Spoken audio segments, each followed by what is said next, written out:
That's what I'm talking about, man. It was at first when I was first going through your stuff, we were just talking about this. I thought you were mostly like vocal based, but to be honest, man, I mean, that I thought that at first was somebody else rapping, and I'm like, really? holy shit, Nick's rapping too. Like, damn. I think I'm actually clipping here a little. Yeah. Okay. But seriously, like, holy crap. Thank you. Let's roll out some red carpets here. Behind the mic, young Jamie Dew, back in the fucking saddle. That's right. Long-awaited return of the king. Yes, the king of many kings. It's good to see you, bro. Good to see And you. the man of the hour, I had known about you from Elijah Bovin, John Wash, then following up on, of course, on some of your content. And holy shit, you know what I mean? Thank you, man. I felt bad to be like, hey, I love Knights, because I'm sure you get that all the time. Dude, no, I mean, definitely don't feel bad. It's very much something that is like I'm not. I don't know. It's my most popular song. It's I think it has a high susceptibility. It's like as far as campaigning and advertisements. Here, make sure this is just a little closer. As You far can as even bring that in if you as want. far as campaigning and advertisements, it's definitely been the most successful. And I don't know. It seemed like sort of a sleeper track when I made it. I was really excited to make it. Isn't that funny how that usually goes down? Like, you never really expect it. You're like, oh, it's another song. And like I had said before, it's probably your bane to go, for me going, oh, that's such an awesome song, when you put the same amount of heart into all of your pieces of work. And even from what little experience I have in creating, just creating in general, you always put a lot of your effort into it, a lot of mind, body, and soul, of course, into it. And you never know what goes really appreciated or what goes underappreciated with that kind of stuff. So But I think maybe that's. Sorry, I didn't mean to cut you off. no. I think that's maybe sort of the flip side of it, right? Is because the stuff that you don't think, I want to go make a hit song, right? Mm-hmm. It was more so like I was just like, let me write a rap without a beat. I was actually at work, and I was just cleaning machine parts. It was a very boring job, like third shift, and this rhyme scheme just came to me. It was very odd, and I just kept building on it, one bar after the next. Like, when you pull up, you notice me, come get a load of me. Yeah. And I just thought that was such a da da da da da da da. It was like this had the skipping rhythm to it, and I just kept building on it. I was like, you know what, I have to go to the bathroom and just keep typing this, because something's happening. I'm gonna lose it. Yeah. And isn't that funny how like ideas kind of flow through you like its yeah, own, like, or I like felt a like I fish? received it. Yeah. I mean, getting for sometimes the wall smoke. You know what I mean? If I do, or we all have experienced that when you get a hold of an idea, it's slippery. It's like its own living thing, though, and if you keep a hold of it and let it flow through you, then it's kind of like any product of any creative product. Is sort of that's how it kind of goes. And if you let it go away, it's hard to keep going with it. Absolutely, and I think it's like a balance of. It's weird because if you enjoy it too much, almost, at least in my experience, I can't speak for anyone else, but if I have an idea and I get too excited, I begin to lose it, and like I feel it's somewhere in the middle, somewhere between. Because sometimes I could be making something that's awesome, and then I could kind of beat it down and be like, yeah, this is boring, or this isn't that unique, or I could think of something better. What if I listen to it in the next beat and it's better than this, and I'm trying to find that song, and I can take something and take all the color out of it to where I don't want to make the song anymore. And then other times I'm like, this is so good that like, this is it. This is amazing. Like, everything's so clear and everything's moving so fast. And this is exactly how I want to feel. And I'm just like so in the moment. And I run that into the ground so much that I'm like, I can't focus, or it's almost like some weird, like, fear of success thing. It's a very strange dynamic with me in my creative process. Isn't that so funny? How like when you're in other words, faced with the no of how to do something, it's like you fear, or almost like procrastination sort of tries to seep in on you, like in a weird way. And if you're not like ready to tackle it, I don't know. I know what you're saying. My point is that sometimes. You don't know that putting in all that effort is going to be that outcome, but at the same time, you know that that's what needs to be done. Yeah, and that's a really good way to put it. Like, I'll get something, and it's almost like, for a while I had a big writer's block. Like between 2014, I opened for MGK, and it was like really crazy. It was No like kidding. yeah, it was like 3,000 people. Holy shit. And, When was that and where was that? The Worcester Palladium. Wow. Yeah, I think that was August 7th, 2014.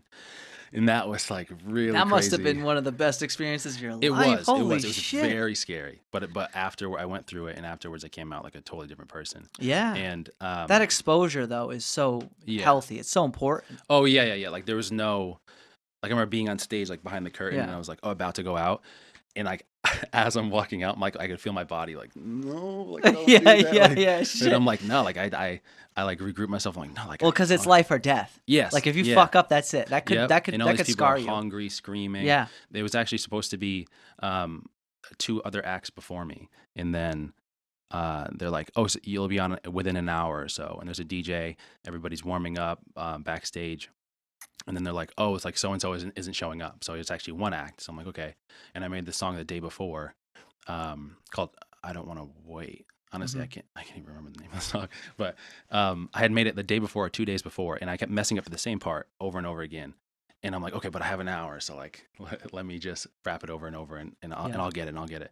And then they're like, okay, you have 30 minutes, and then suddenly like, nah, he left too, so you're on in 5 minutes. So I'm like, oh shit, like it was just like that that 8-mile moment. I'm Is like, it just you? Yes. Yeah. Yeah. So what how does that usually work? Just that everything's set up beforehand and you just go out there to the beat? Yeah, exactly. So people bring flash drives, Mhm. or computers, like the people just bring their laptops with their beats on it.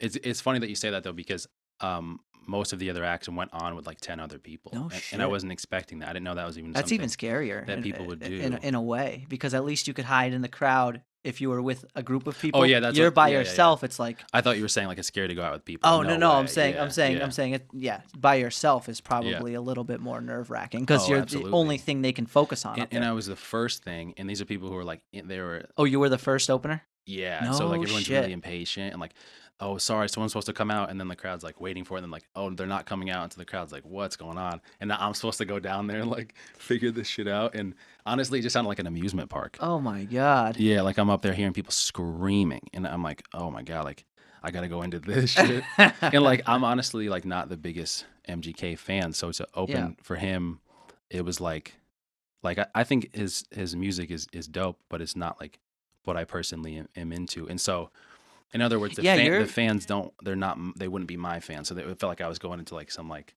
it's very culty. What would be the genre that you'd consider your music? Because it's not just rap.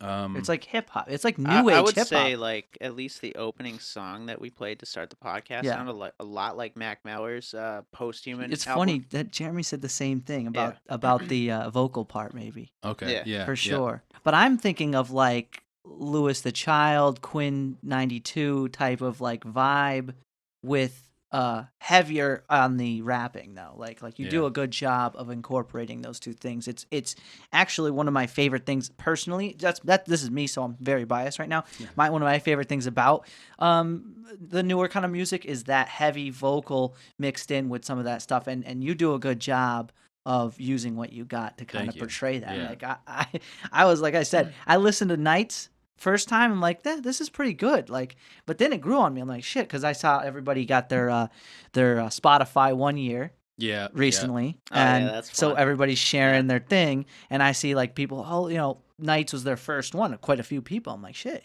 so I listened to it again. I'm like, man, you know what? This is like I followed you on Spotify because I'm like, all right, well, I got to make sure, since it's in the same genre of the kind of music that I listen to anyways. Half the stuff I really like. Flossie's really good. Thank you. And I wanted to actually say, who the hell made your music video for No Breaks? I did. You made that? Yeah. I was like, whoever made this video, don't lose their number. Holy shit, what do you use to edit? Final Cut Pro. No way. Holy crap, dude. Yeah. So that was awesome. It's funny. Guys, everything, by the way, sorry to interrupt. No, everything, if you're listening, the YouTube version of this has everything in the description below, too. If you guys want to check out his YouTube channel and Instagram and all that, it'll be links below. Yeah, I was thinking like earlier, just as I'm driving here, it was like I really started video editing was the first thing that interested me as a kid. And same. Like probably 10 years old. I was making, well, actually with Eli. That's funny enough. No Like kidding. making like Windows Movie Maker, like those kind of videos, like just like all like default transitions and like horrible quality videos. And, Yeah, But I yeah. had so much fun with it. I was like so delusionally into it, where I like I remember filming a time lapse of a blizzard, and I did it like so wrong that when I woke up in the morning, I just like filmed it for 8 hours and tried to like fast forward it, not knowing that it was done in pictures. Yeah, yeah. And then from there I went to like Sony Vegas, After Effects, like Photoshop, stuff like that. And then I actually had a couple of friends that like rapped at the time, and yeah, we were kids. We were probably like 11, 12, 13, and the first song I ever made is called First Things First. Me and my best friend Jesse, and when I was writing the rap, I was like, this is really easy to me to do. Like, this is weird how easy this is. And Yeah, I was gonna say you seem very comfortable when you're performing in any Yeah. regard. Like I know you can do takes, of course, when you're filming something, but it's still what's the word, noticeable that you're very comfortable in executing your lines and yeah, doing the song. thanks. Yeah. I mean- it's weird because I feel like I am not the most like outspoken, extroverted person, but I feel like there's a certain line that when I sort of get into the, I guess, performer mindset, it's like there's a certain part of me that's just like, okay, I'm here, like, let's do it. Like, Yeah. I'm scared, I'm this, I'm that, I'm what if this, and it's like, no, I'm here, like, let's go. Like, I'm down to go 100% and look stupid. You work instead well of- under pressure. Yeah, instead of going like 60%, Yeah. and like, yeah, that would just be a way worse experience. Mm-hmm. But yeah, so I've always been really into video, really into photo. Dude, I can tell because that song. I mean, the music video too.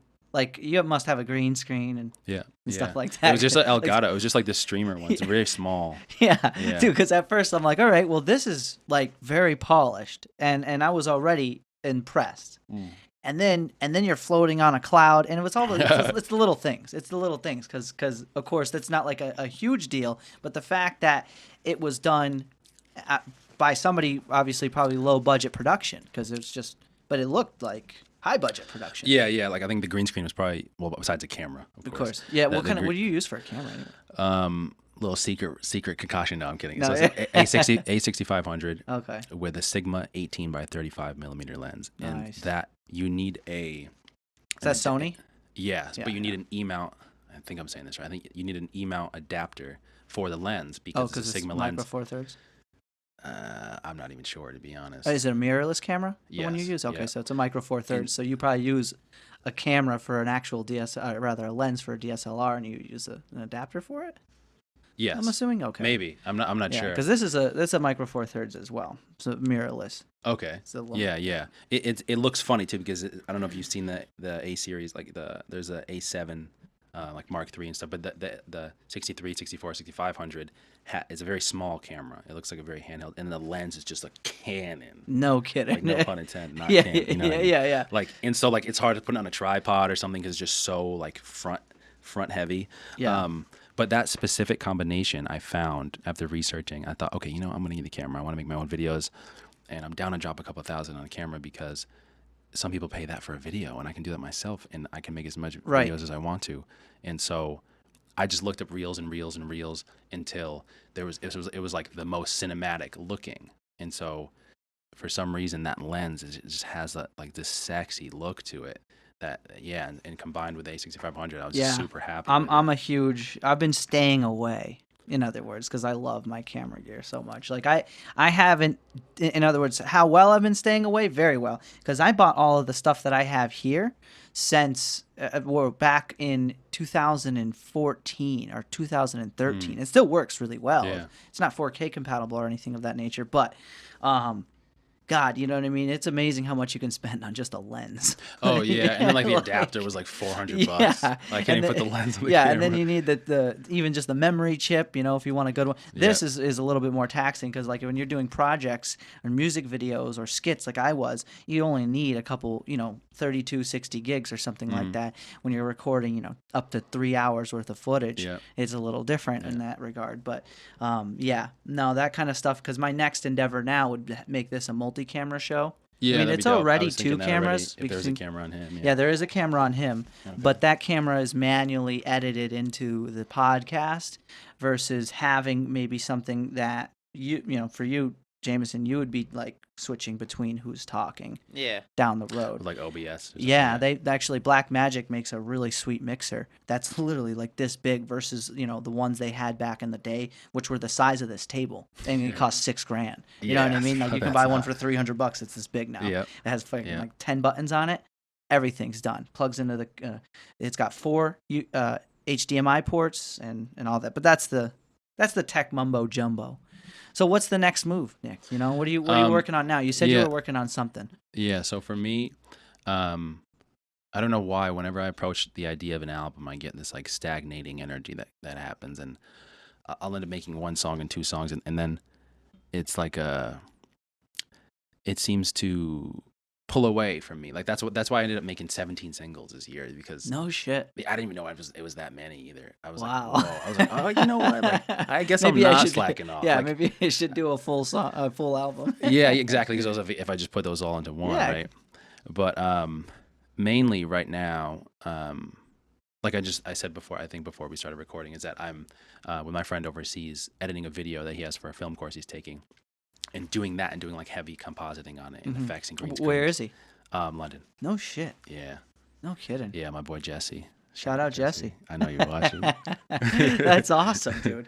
Yeah. So that kind of sparked back up like the muscle memory, got the cobwebs Yep. out, right? And so now I'm like, oh shit, like I'm looking at the 6500s like sitting on my desk. Yeah. And I'm like, dude, there's so many kids around the world who like would be using this every day, making Right, something right. amazing. So I'm like, I gotta use this. Got to So, count your blessings. Sometimes Yeah. it's funny the things we've always wanted we have now and we don't have the appreciation. easily just like, Yeah, whatever. Yeah. That's so cool. But you know what? The beauty of what you do and being somebody who creates and produces is that, like you said, you start doing it, those cobwebs dust off again, and it's almost like you're a new person at it. dude, yeah. It's almost like you're better. Yeah. So in other words, it's probably a healthy thing to take a break every now and then. Yeah. And your body does it naturally and automatically in a way, but we recognize that as procrastination sometimes. You know what I Yeah, mean? But really yeah. what it might be is more just your own ebb and flow, right? Exactly. Like you zoom out, you realize you can't always be doing that. You can't maintain like constant productivity and like Yeah. just blazing efficiency. Yeah, and all just this. just It's all that cylinders idea. banging. Yeah, that idea I think has made me lose a lot of time Mm. because I always beat myself up about it. No, I romanticize about that as well. Like I constantly, sometimes I'll be so in the zone, like, yeah, this is how I want to be forever. But then I realize it's Yeah. like, Yeah, you're and like, I'm no way, alright. this is it for real. Like, there's Yeah. nothing like nothing's gonna take me out of this time. Exactly. Yeah. No, I'm the And then life just happens. it It's just weird. happens. And Yeah. but like I said, I think that's a natural thing because I know exactly what that is in the same regard. Where sometimes my energy for something will be very high, and I'll be very productive for it and about it, both from a physical and spiritual standpoint. Like this is happening, Mhm. and then other times I'm just like, well, I'm kind of still going forward, but with my head down. Yeah. You know Yeah. what I mean? Yeah. Like, something's going to happen. What I tell myself is I just got to keep going. Yes. You know what I yeah, mean? Yeah. Doing something is always better than nothing, even if I'm not ecstatic about it. you know? Yes. Yeah. And when you said head down, do you mean like head down, meaning like you're not feeling that good, but you're continuing to go? Exactly. Okay, You're just yeah, kind of yeah. like, whatever it is, and stopping is worse. You know what I Bro, mean? that's Stopping for sure, man. is the Yeah. worst part. So Practice. as That's long everything. exactly, You got to show up. you got to If show you don't up. show Yeah. up, you can't get better. It's Yeah. such a good point. You know? You could relate that to so many things Yeah. because I'll go to the gym and not want to work out that day. Yeah. Like Mhm. at all. Yeah. And you do it, and even though you didn't enjoy it the whole time, you feel at least a certain percentage better than Oh. if you were to just walk Oh, out. absolutely. Bro, for sure. You know what I mean? Yeah. So I do You won. jujitsu, right? And Yeah. like, some weeks, so I spar like, I don't know, like 4 or 5 times a week, like multiple rounds. Yeah, you've been killing it. That's why we haven't seen him in a while, folks. He's been a How Shaolin hard are master. you sparring? Oh, I mean, well, you're trying to submit your opponent every round. Oh, you know? I thought you meant And- like kickboxing sparring. No, Okay. it's grappling jujitsu. It's Mixed martial technically arts. it's called rolling, I guess, Yeah. but I feel like that's a term that not everybody's familiar with. Yeah. or they'll refer it to I, like ecstasy. Ludlow, it's funny, as I was coming here, I did jiu-jitsu from, recently I did it too before COVID, but Yeah. like 2010 when I was like 15, I used to do jiu-jitsu in Team Link in Ludlow, Mhm. so that's the only time I ever came out here. Team Link. Yeah. But yeah. So that's why I thought you would have said rolling if it was crap. But Yeah. Yeah, I should have, but it It is is what what it is. it is. What But it is. what I was saying though is like some weeks you feel like you're making so many improvements and like you're finally able to hit certain techniques that you've been working Yeah. on for a long time. And then other weeks you're just getting smashed by the upper belts and you drive home with the music off. But Yeah, seriously. So why did that hit? but I mean, it's just showing up. It's putting your head down and showing up because that's how you get better at everything you do, no matter what it is. Yeah, it's a compounding effect. It's like Yeah. you end up showing up like 60 days in a row. Maybe 18 of those are great days. Maybe 20 are fucking bad, and the rest are just you don't even know. And then eventually on the 61st day, you're like, whoa, like something crazy happens. You're like, I could not do this before. You don't realize that you've been layering and layering and layering these little improvements, these little adjustments, these little mistakes you've made, and they've just equated to like, oh wait, I leveled up. Like, Sometimes growth doesn't require specific progress. Sometimes growth needs like that rest, and I think that's what it is. I kind of try to relate it to that because, like you said, it is almost, it's almost impossible, or what's a good word? It's a little ridiculous to expect that we can constantly be 100%. Yeah. So that procrastination phase, the lay low phase, is almost healthy and natural. It's sort of a part of the creative mind. It's part of the progressive mind. Yeah. And it's just yin and yang, bro. exactly. Yin and yang. You could imagine, in other words, say you have a high peak. I mean, you gotta take on that valley. Yeah, and it's interesting knowing the classic dynamic of being like, oh, if it was great all the time, I wouldn't enjoy it really, and it's like I wouldn't enjoy it if when it was great because it would always be that way. And I feel like when I say that, I'm like, yeah, but I still want it to be great all the time. But no, this is not how it is. And I believe in that dynamic. I think that's absolutely true. With no breaks, I think that kind of like, I put so much into it, and it was the first video I'd made with that camera, and it was at night. So that if you make video, you understand that's like a whole other type of challenge. Like, did you have lights and everything out there?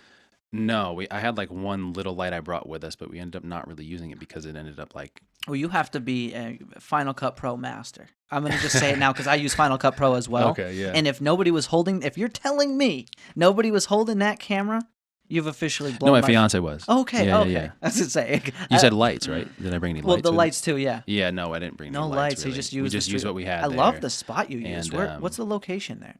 Which one? There was a couple. Okay, well, I guess we went A to Z, outside A to Z in Northampton. Okay. We did the Pine Street Studios in Florence. Are you based out of East Hampton as well? Oh yeah, I mean I live there now, but I'm from Northampton. I grew up in Northampton. No shit. Okay. Yeah, so, and then the obviously the on the cloud. I was in my garage, right, in front of a green screen. No, okay. So then that meant then the staircase must have been the garage, right? Oh yeah, the parking garage. That was Northampton parking garage. Yeah, I was gonna and say. it says no brakes on the wall, but I actually didn't write that. That was a track. Oh, that's awesome. That was a planar track on the wall there. It was funny because I had some friends who were like, "Yo, let's go up and see it," and I was like, "It's not real. Like that's not."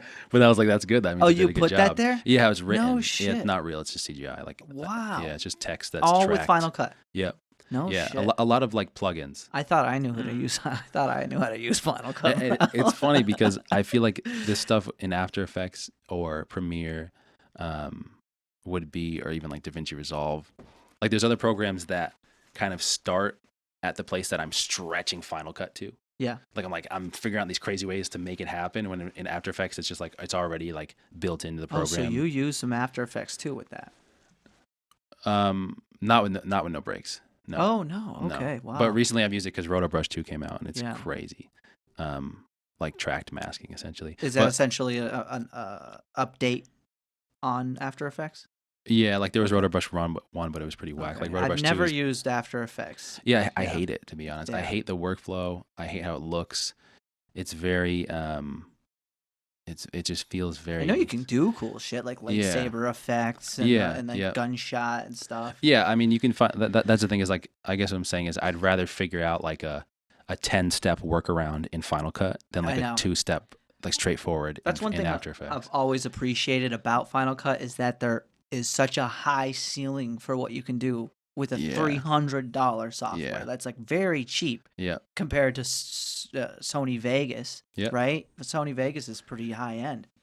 And, Yeah, and what I are the mean, other ones? I don't know. I used Sony Adobe. Vegas like 10 years ago, so I don't Yeah. know what it became. But The definitely After Effects is the one up there. and what really sucks is a lot of those same programs now are monthly. Like if you want to use, Yeah, that's like, what crazy the to hell? me. Like That's crazy dumb. to me. And it's like $30 a month or Right. something. It's like, I can understand maybe charging like a company that, but when you're a person, it's like, Yeah. well, how are you going to make that money? Are you going to be just constant? Like you're almost like, hey, if you're not creating, you're just paying. yeah, and it's like it'd be one thing to be like it's $1,000, but you can do a payment plan. But like, Yeah, it's just like, yeah, like you got $50 a month forever. Yeah, Like, no, I'm No, I not know. doing I that. was really happy to find out. Like after, sorry, I use Affinity Design if I'm making like logo stuff, Okay, yeah. and Affinity Photo for Photoshop. Those were both $50 each, Mm, one-time payment. Yeah. You know what I mean? yeah. Oh, that's freaking awesome. Shit, But yeah, the sorry, I lost track of what I was saying. So the no breaks thing was, I gassed out so hard on no breaks. I guess it's kind of ironic because it's called no breaks. Yeah. But after the shit was done, I needed a break. Yeah. Because it was so much. Like I was just in front of my computer all day, every day, for I don't know, 11 days, 10 hours a day, Oh, that's rough, bro. and it was a lot of like it was like, okay, I have all this footage, I have an idea what I want to do, and that was pretty much it. And so moving forward, I could work a whole day on an effect and I'd be like, actually, I don't want to do this, and then that would be it. And also, I don't really. No Breaks is a cool song, and I think it has its place, but it's not really the type of music that speaks to me. And so when I made it, I wasn't anticipating making a video for it. It was just how I felt that day. I made the song. It's a good song. Like if you like it, more power to you. Thank you for listening. Yeah. But like, It's a good it doesn't song. do anything for my spirit, for my soul. It doesn't do anything for me. Oh, And really? so yeah, and so in the making of that, there was a point 60 hours in where I was like, okay, like you guys get the point, right? Like Yeah. like do I have to it seemed to drag on, and I don't think that it would feel that way if I had a song that I really loved. And so like Nights was a lot of fun to make. I shot that with my iPhone No on shit. a Did you have a music video for Nights? yeah. See, I didn't see that. I was just I caught the just the one that says Nights. Is that on your YouTube? Oh yeah, so that's interesting. That's because I go through DistroKid, I gotcha. and so gotcha. it's automatically uploaded with the cover art, Oh, which is cool wow. because that's like garnered like a lot of views too. Yeah. But there is an official music video for Nights, but it's also very much like, because I shot it with an iPhone, I had to rely on effects because I'm not about to like show the quality of the iPhone. I mean, Yeah, it was no, pretty it's not- good. yeah. It was a face camera though. Oh, I think kidding! It was in the on- front camera. Yeah, I think on Front-facing? the XR, but Wow. I used this like some animated effects on it to really just to get the best out of it, and I think it came out pretty cool. Yeah, and then came No Breaks, and so I feel like in a way now I still haven't fully expressed the capabilities of what I can do through video, and especially through a song that like really means a lot to me. So Yeah. when you say like what's next moving forward, I would say I'm not really focused on dropping a big album right now. I think what would make more sense to me, and I think in 2020 what would get me farther along in my career and more in front of more people would be to make like 6 dope videos that the song really resonates with me, and the song is really dope. And I don't know if- You're onto something, because I just want to say, when it comes to music, I don't know if the album is really that important these days. it's not, Because if you yeah. think about it, who buys an album? You listen Yeah. to songs throughout like all of the different albums when you're listening to Yeah. an artist's song. At Yeah. this point, personally, I just don't care like Yeah. what Yeah. album it's from. I don't Yeah. know. If you buy the whole album, I could see it, but I think it's more of like an archaic format where you would buy mean, an yeah. album, It actual absolutely album. is, Like that's yeah. back when you bought a CD or a record. I mean, if you look at people who are really popular, after the first song of the album, it just gets less and less plays. Yeah. 'Cause people don't have the patience. We're in an instant gratification kind of world right now. People don't have the That's a patience good to sit point, through too. something. You make a sweet video, you make Yeah. a couple sweet videos, honestly, and it gives you the confidence it gives you confidence that is a good way to go about it versus you Yeah. being hard on yourself for not making an album. That's Exactly. smart. Exactly. And I'm a big believer of kind of like using my emotions to kind of guide me. Yeah. And so when I think of making an album, if it makes me feel like, all right, gotta go Yeah. figure out how to make an album. When I think of like, just make one video and then just do it again. That's actually do it again. Another Like, good point. Like I'm thinking now, how many times, I'm wondering to myself, how many times has an artist made an album and really only put their all into like 3 songs? oh yeah, a And lot. they're like, well, we got to make an album. Yep. So they're like, all Yeah. right. And Album you're just fillers, writing shit. Album fillers. I hate that. Yeah, Like, and you know when there are when it's an Yeah, album filler yeah, because like, well, yeah. this song sucks and nobody ever listens to it, and I Yeah. don't listen. You know what I mean? So it's like, yeah. it was kind of just made to be made. It wasn't made because somebody had that passion, that drive, the fire. And you it's know? funny because I actually have like the cover art for my album done, and the name. It's going to be called More Than Ever. Most likely it will be called that. And I think I've kind of just put it on the shelf in my mind because I'm like, I feel like at one point I will need an album for myself, regardless of how many people listening. I mean, and obviously, the more people that listen, the faster I feel like I'll probably need an album because Yeah. I want to give that to people. But to have like one cohesive idea that's like this, these are all different things, but they all connect to a bigger and make a bigger piece. I think that's important. And growing up, definitely I would listen to albums all the way through and stuff. It's not really like that anymore. But that was your choice. That was, I mean, Yeah. not your choice. That was your only option because you put the CD in. Yeah, literally. And yeah, that's like, okay. And if I want to yeah. listen to like something force else, the CD player in your back pocket. yeah, you got to put another CD in. Yeah. I will Yeah. say that some artists are able to really pull off an album. Oh Like, yeah, you know what I'm saying? absolutely. Like, where it's like sort of like concept based and strings along through like all the songs. Like one of the sort of a recent album that released a different genre of music, but Tool's Fear Inoculum album. Oh Okay. yeah, I love Tool. Bro, that album from front to back, amazing, Mm. amazing, and it keeps sort of like the same mood, the same feel, and all the songs provide like a certain message to add to this layered story. Yeah. Okay. And yeah, I love that. I But mean, that's Pink Floyd, Maynard. The Wall. Oh like yeah. that's Yeah. that there's Yeah. albums out there. Like There's that. absolutely albums that I've consumed like Yeah. in totality. One of them Yeah. actually is Chronic 2001.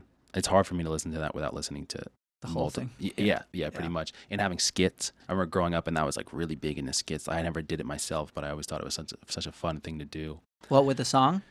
Like skits in between songs. Oh, I gotcha. You know, like Eminem would do it a lot. Yeah, and stuff yeah. like that. No, I've Linkin Park's first few albums, for me at least, I remember. Dude, I used to rage Hybrid, Linkin Park yeah, when I was a like kid. the whole, it's Oh easy. my They're dope. God, They're it's so Smash good. Mouth for me Yeah. too was like another one where I remember when I was a kid. Slipknot. Yeah, I'd steal like my sister's Slipknot Oh, album. dude, hell I wasn't yeah. allowed to listen to it. I was like fucking 8. Bro, it's explicit. Yeah. It's too much Or, for like, an Korn. 8-year-old. Yeah. I'm in my room like, whoa, this is like, not allowed. Yo, for me, Yeah, I know.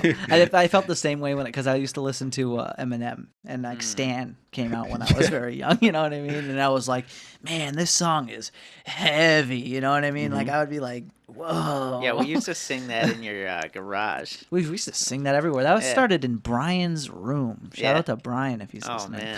man, as a group, that was a great song. So I wanted to ask. So, what's your favorite part in your creative process? Like, where do you find yourself enjoying producing the most? The beginning and the end, probably. Yeah. The very beginning, when the idea is so innocent that it hasn't touched any of my judgment, it hasn't reached my doubts yet. It hasn't reached any form of, oh, this is going to be the one. Like before that, when it's just an idea, when it's just pure, and I feel like I like received it, and it's moving fast, and in a sense, it's like taking off, and it's like, you coming with me or not? Like that's how it feels. And the more that I question that, the more I sever that connection. When I'm like, is it supposed to be like this, or should I make a verse here, or should I? It's like, who knows? Just like turn the mic on and record. And so like a lot of my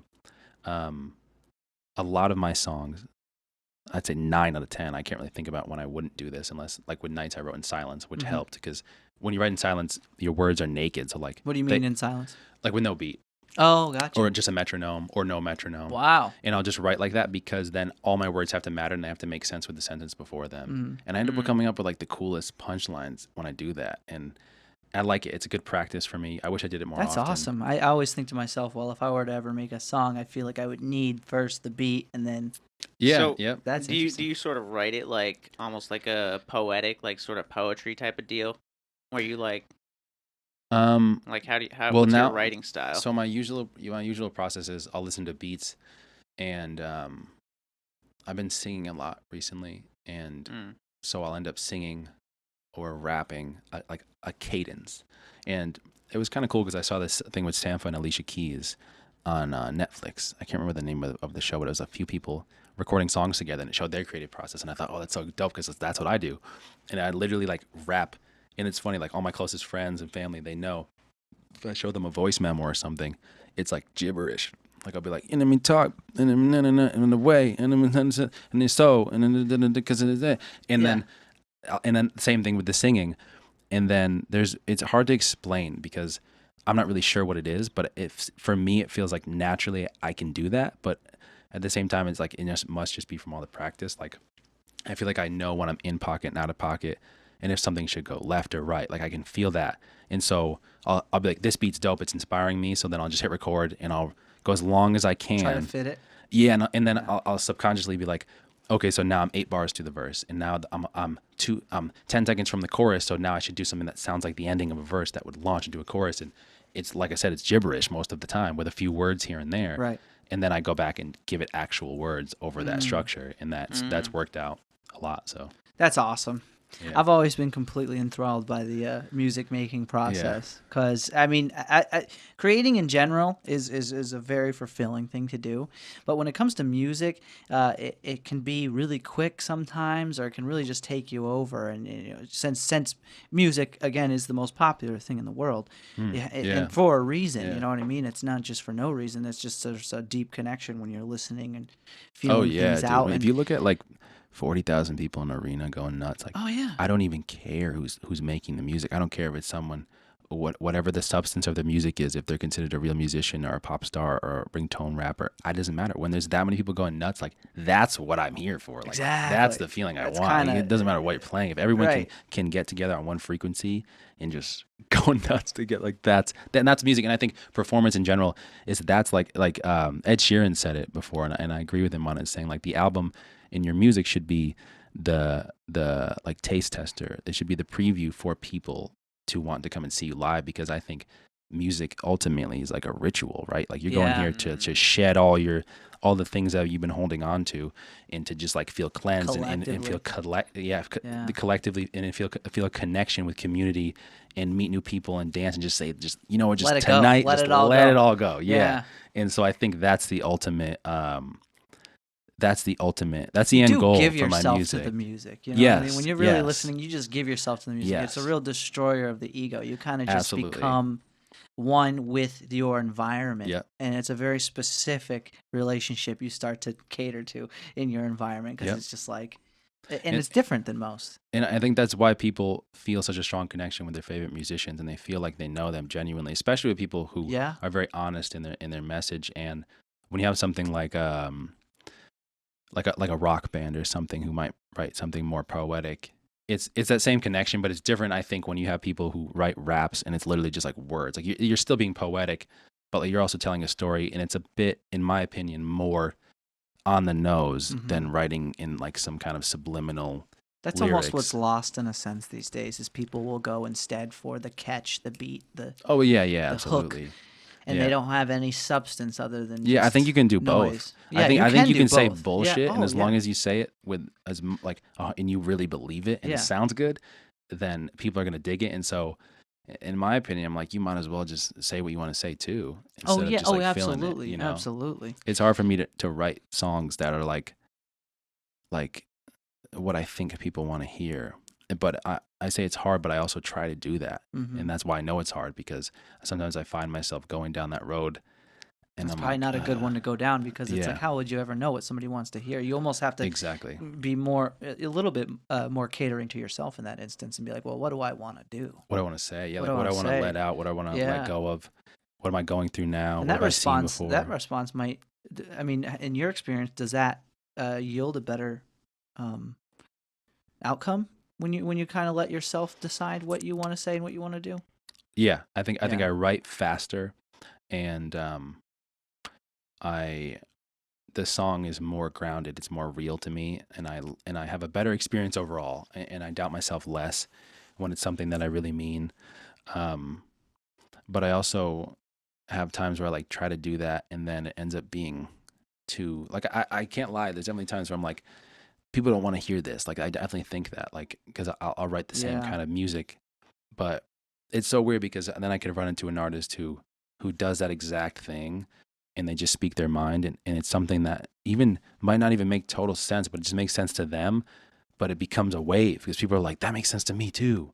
And it's like just a sentence, like I've been going through it, like, you know what I mean, like back against the wall, like it could be something so general, and if it just hits in the right song with the right beat and the right cadence, and somebody means it, and they were going through it, and other people are going through it, it's like, I guess what I'm trying to say is, as a musician, you see that, you see the success it does, and you're like, it doesn't matter. Like I shouldn't think about how I say things so much. I should just say them and mean them.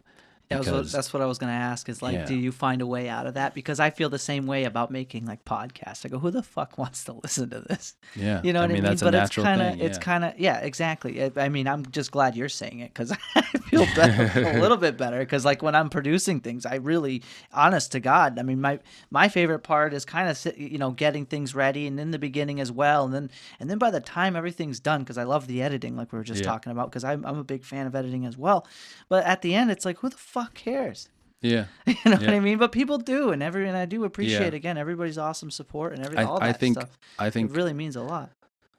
Yeah, I think for me it's like I was actually talking to my friend Jesse about this yesterday, and it's like I can't remember the philosophical sort of like idea about it. I can't remember the name of it or who coined it or whatever, but it's basically like you don't matter, and that's a good thing. Like because you can fail and it doesn't matter, and you can make something spotlight effect.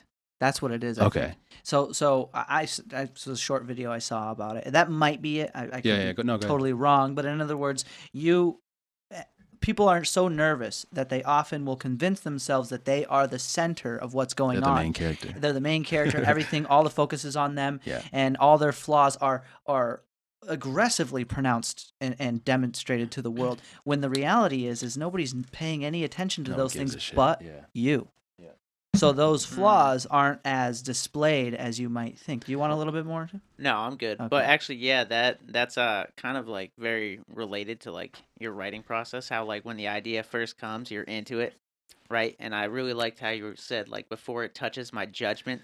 And all that. That's a good, I like that a lot too. But the only person who judges it as harshly as you do is you. Oh, absolutely. You're your worst critic. Absolutely. I've heard songs now, like Flossie, for instance, dude. You would think that is such, in the cover art's pink. It's a high-flying, cloudy, like bubblegum kind of song. Yeah. And like the second half of that song was absolute hell to make. Like it went on for weeks. I didn't know if what I was saying was even making sense anymore. I was so far down the rabbit hole that I was like, dude, like what am I even making? Like, is this music? Like that's what this is? Like I was just so disoriented by it.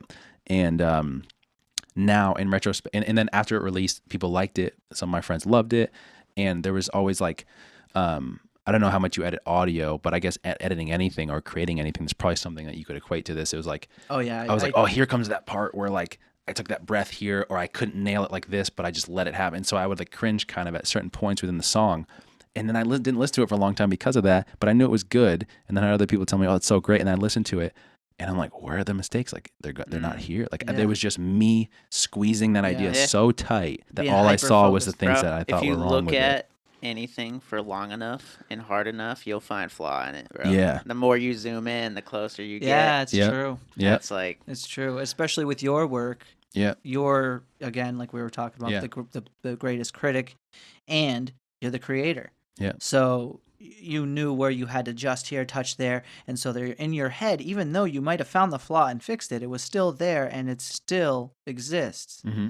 So until you've obviously finalized it and let it out into the world, it's not done until you're like, shit, I don't even know what I was bitching about. Yeah, like I literally couldn't remember because I've made so many songs since then, like 12 or 13 songs since then, that I was like, I think it's something around here. And I just thought, okay, whatever. I'm glad I forgot it. Like I don't want to bring that back because now I can actually enjoy it for what it is. And I also noticed that it correlated with how good I felt at the moment.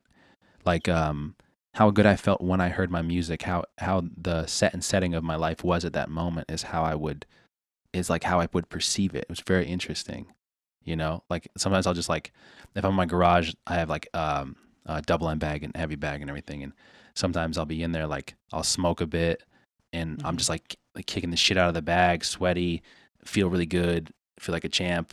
play my music, and I'm like, yo, this shit's lit. Yeah. And then other times I'll hear it somewhere else, like before I go to bed or in the morning, and I'm like, no, turn it off. Like I can't hear it. Like that's garbage. Like I didn't mean this, and this sounded like this, and like it's very strange how, Bro, how that's you can actually always. awesome, man. That's so cool because it's like, you always have these crests and valleys in life. Yeah.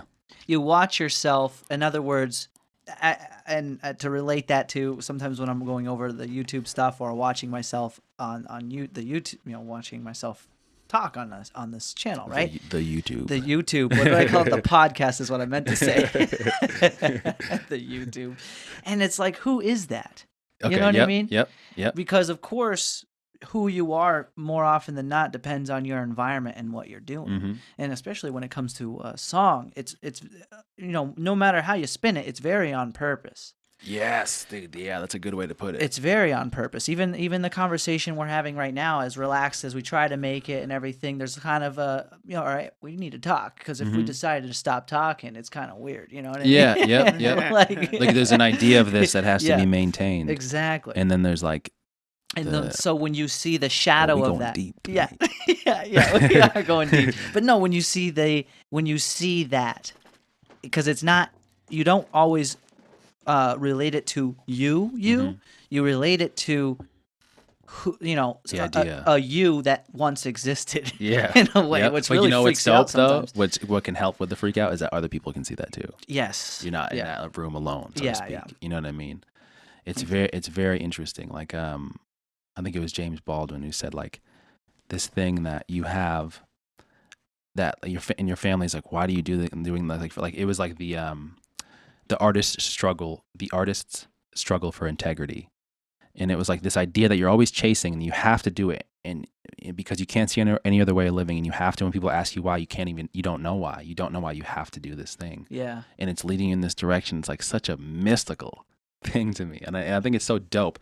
And I think it's so dope to think of all these legendary musicians, especially in the 60s and 70s. Like I'm a big Hendrix fan. Yeah. Big Donny Hathaway, Stevie Wonder, like Led Zeppelin, like that shit. I can't even believe that was real life. Like I look at some of that shit like it was just like a movie. Like I'm like, people really lived through this, and they were the first people to do it. That's the craziest part about it. That's what I was just about to say. Like they didn't have, like, think about the production, what a production team might look like in today's day and age. Right now, it's just you. Yep. Yes. You know what I mean? Like in my head, I'm listening to your music, and I'm assuming there's other people involved. This music video, man, there must have been a team behind something like that. No, just Final Cut Pro. You know what I mean? It's like, back then, I mean, you needed hardware to do everything that software does today. Mm-hmm. And then, but I think they really doubled down with soul on that, because, I mean, if you look at, like you said, with that stuff, it was just on a whole nother planet. Yeah. And I think I definitely pull from that.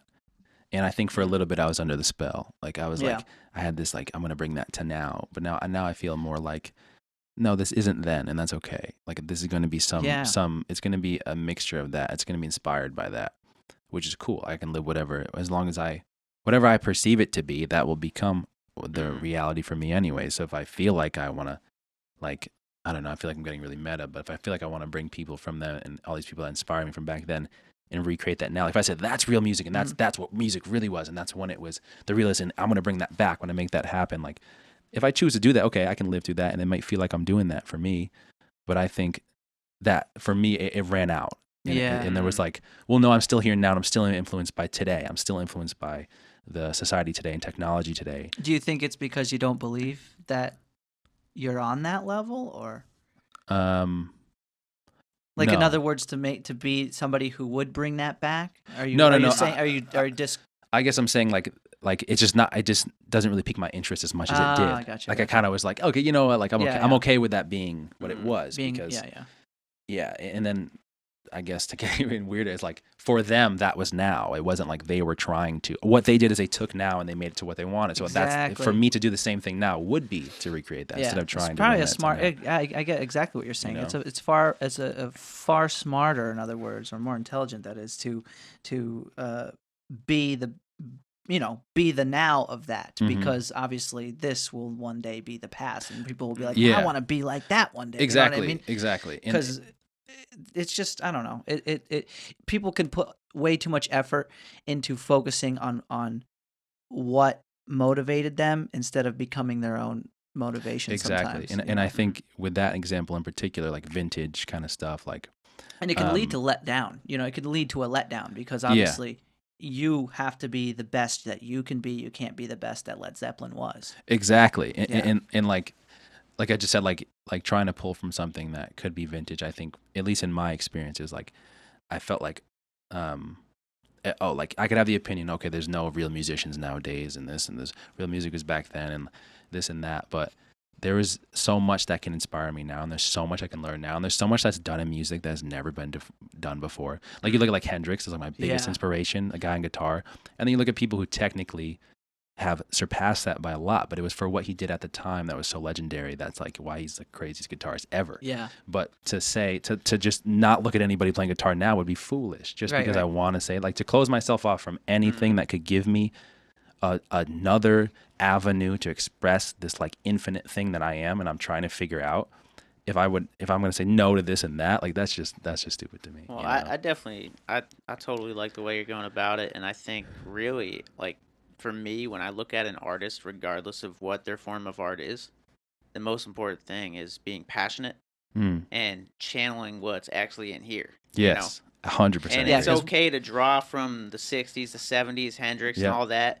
And it's also okay to draw from now. Yes. Because there's all sorts of things and people and like that are so inspirational Mhm. from both time periods and even before that. Yep. There's so much beauty in the world, and as an artist, it's your responsibility to just convey that how you see it. Yep. Yeah, and Yeah. in that performance too of the now, there's a certain level of authenticity where, like you said, there's people like Hendrix doing it now, Mhm. but it's just not the same because it's been done before. Yeah. So, like you said, back to, of course, making do with what you can to be the best in this now, as far as a producer or creator goes. Yeah. Yep. Because you never know what might be the new Hendrix. It's obviously not going to be Hendrix, but what made him what he was that level of popularity, the crowd he drew, Yes. the Yes. environment he created with his talent. Like it was a he mood. said, I'm going to do whatever I have to do to become the music, and my version of that, because it's like if you're sending a channel of anything, of water, of some sort of, like, if you imagine light channeling through you, it's Yeah. going to come out the other side, but it's being diluted by what you are. So your personality, your experience, everything that you are. Yeah, like that reflecting glass and the Pink Yes. Floyd album there. Yes, and so You know? instead of saying like he didn't say I want to be the next this, Yeah. he just said I just want to be everything I can possibly be. That's to be Yeah. everything I can musically. And for me, I feel like that's what I'm trying to do. When I got the camera and everything, and like right now where I sit, I feel like I'm kind of prepped for launch into the next few months because I have a lot of ideas and I can't wait to turn them into video. And I don't know if you know Motion VFX, that company. Oh, sounds They make very plugins familiar. for Final Cut. Yeah. And Yes, I've seen their ads. Yeah. okay, I yeah. have. And so they just came out with M Tracker 3D, and it ties in with this plugin called Mo2. And basically, what you can do is you can import 3D objects, 3D models of things, and now track in 3D space. So No if we were to shit. film in here, you could put a 3D axis in the room. It would track the whole footage, and then you could put a 3D model in the room, and then you could make it react to the lighting of the scene and have shadows and everything. And so what I see going forward is like really exciting scenes, like not only just green screen myself to have a beach behind me, but like green Right. screen myself to literally be within objects and have things interact with me and move to where I can have a extended set from my garage to become anything I want with a lot of time, but it'll be very fun.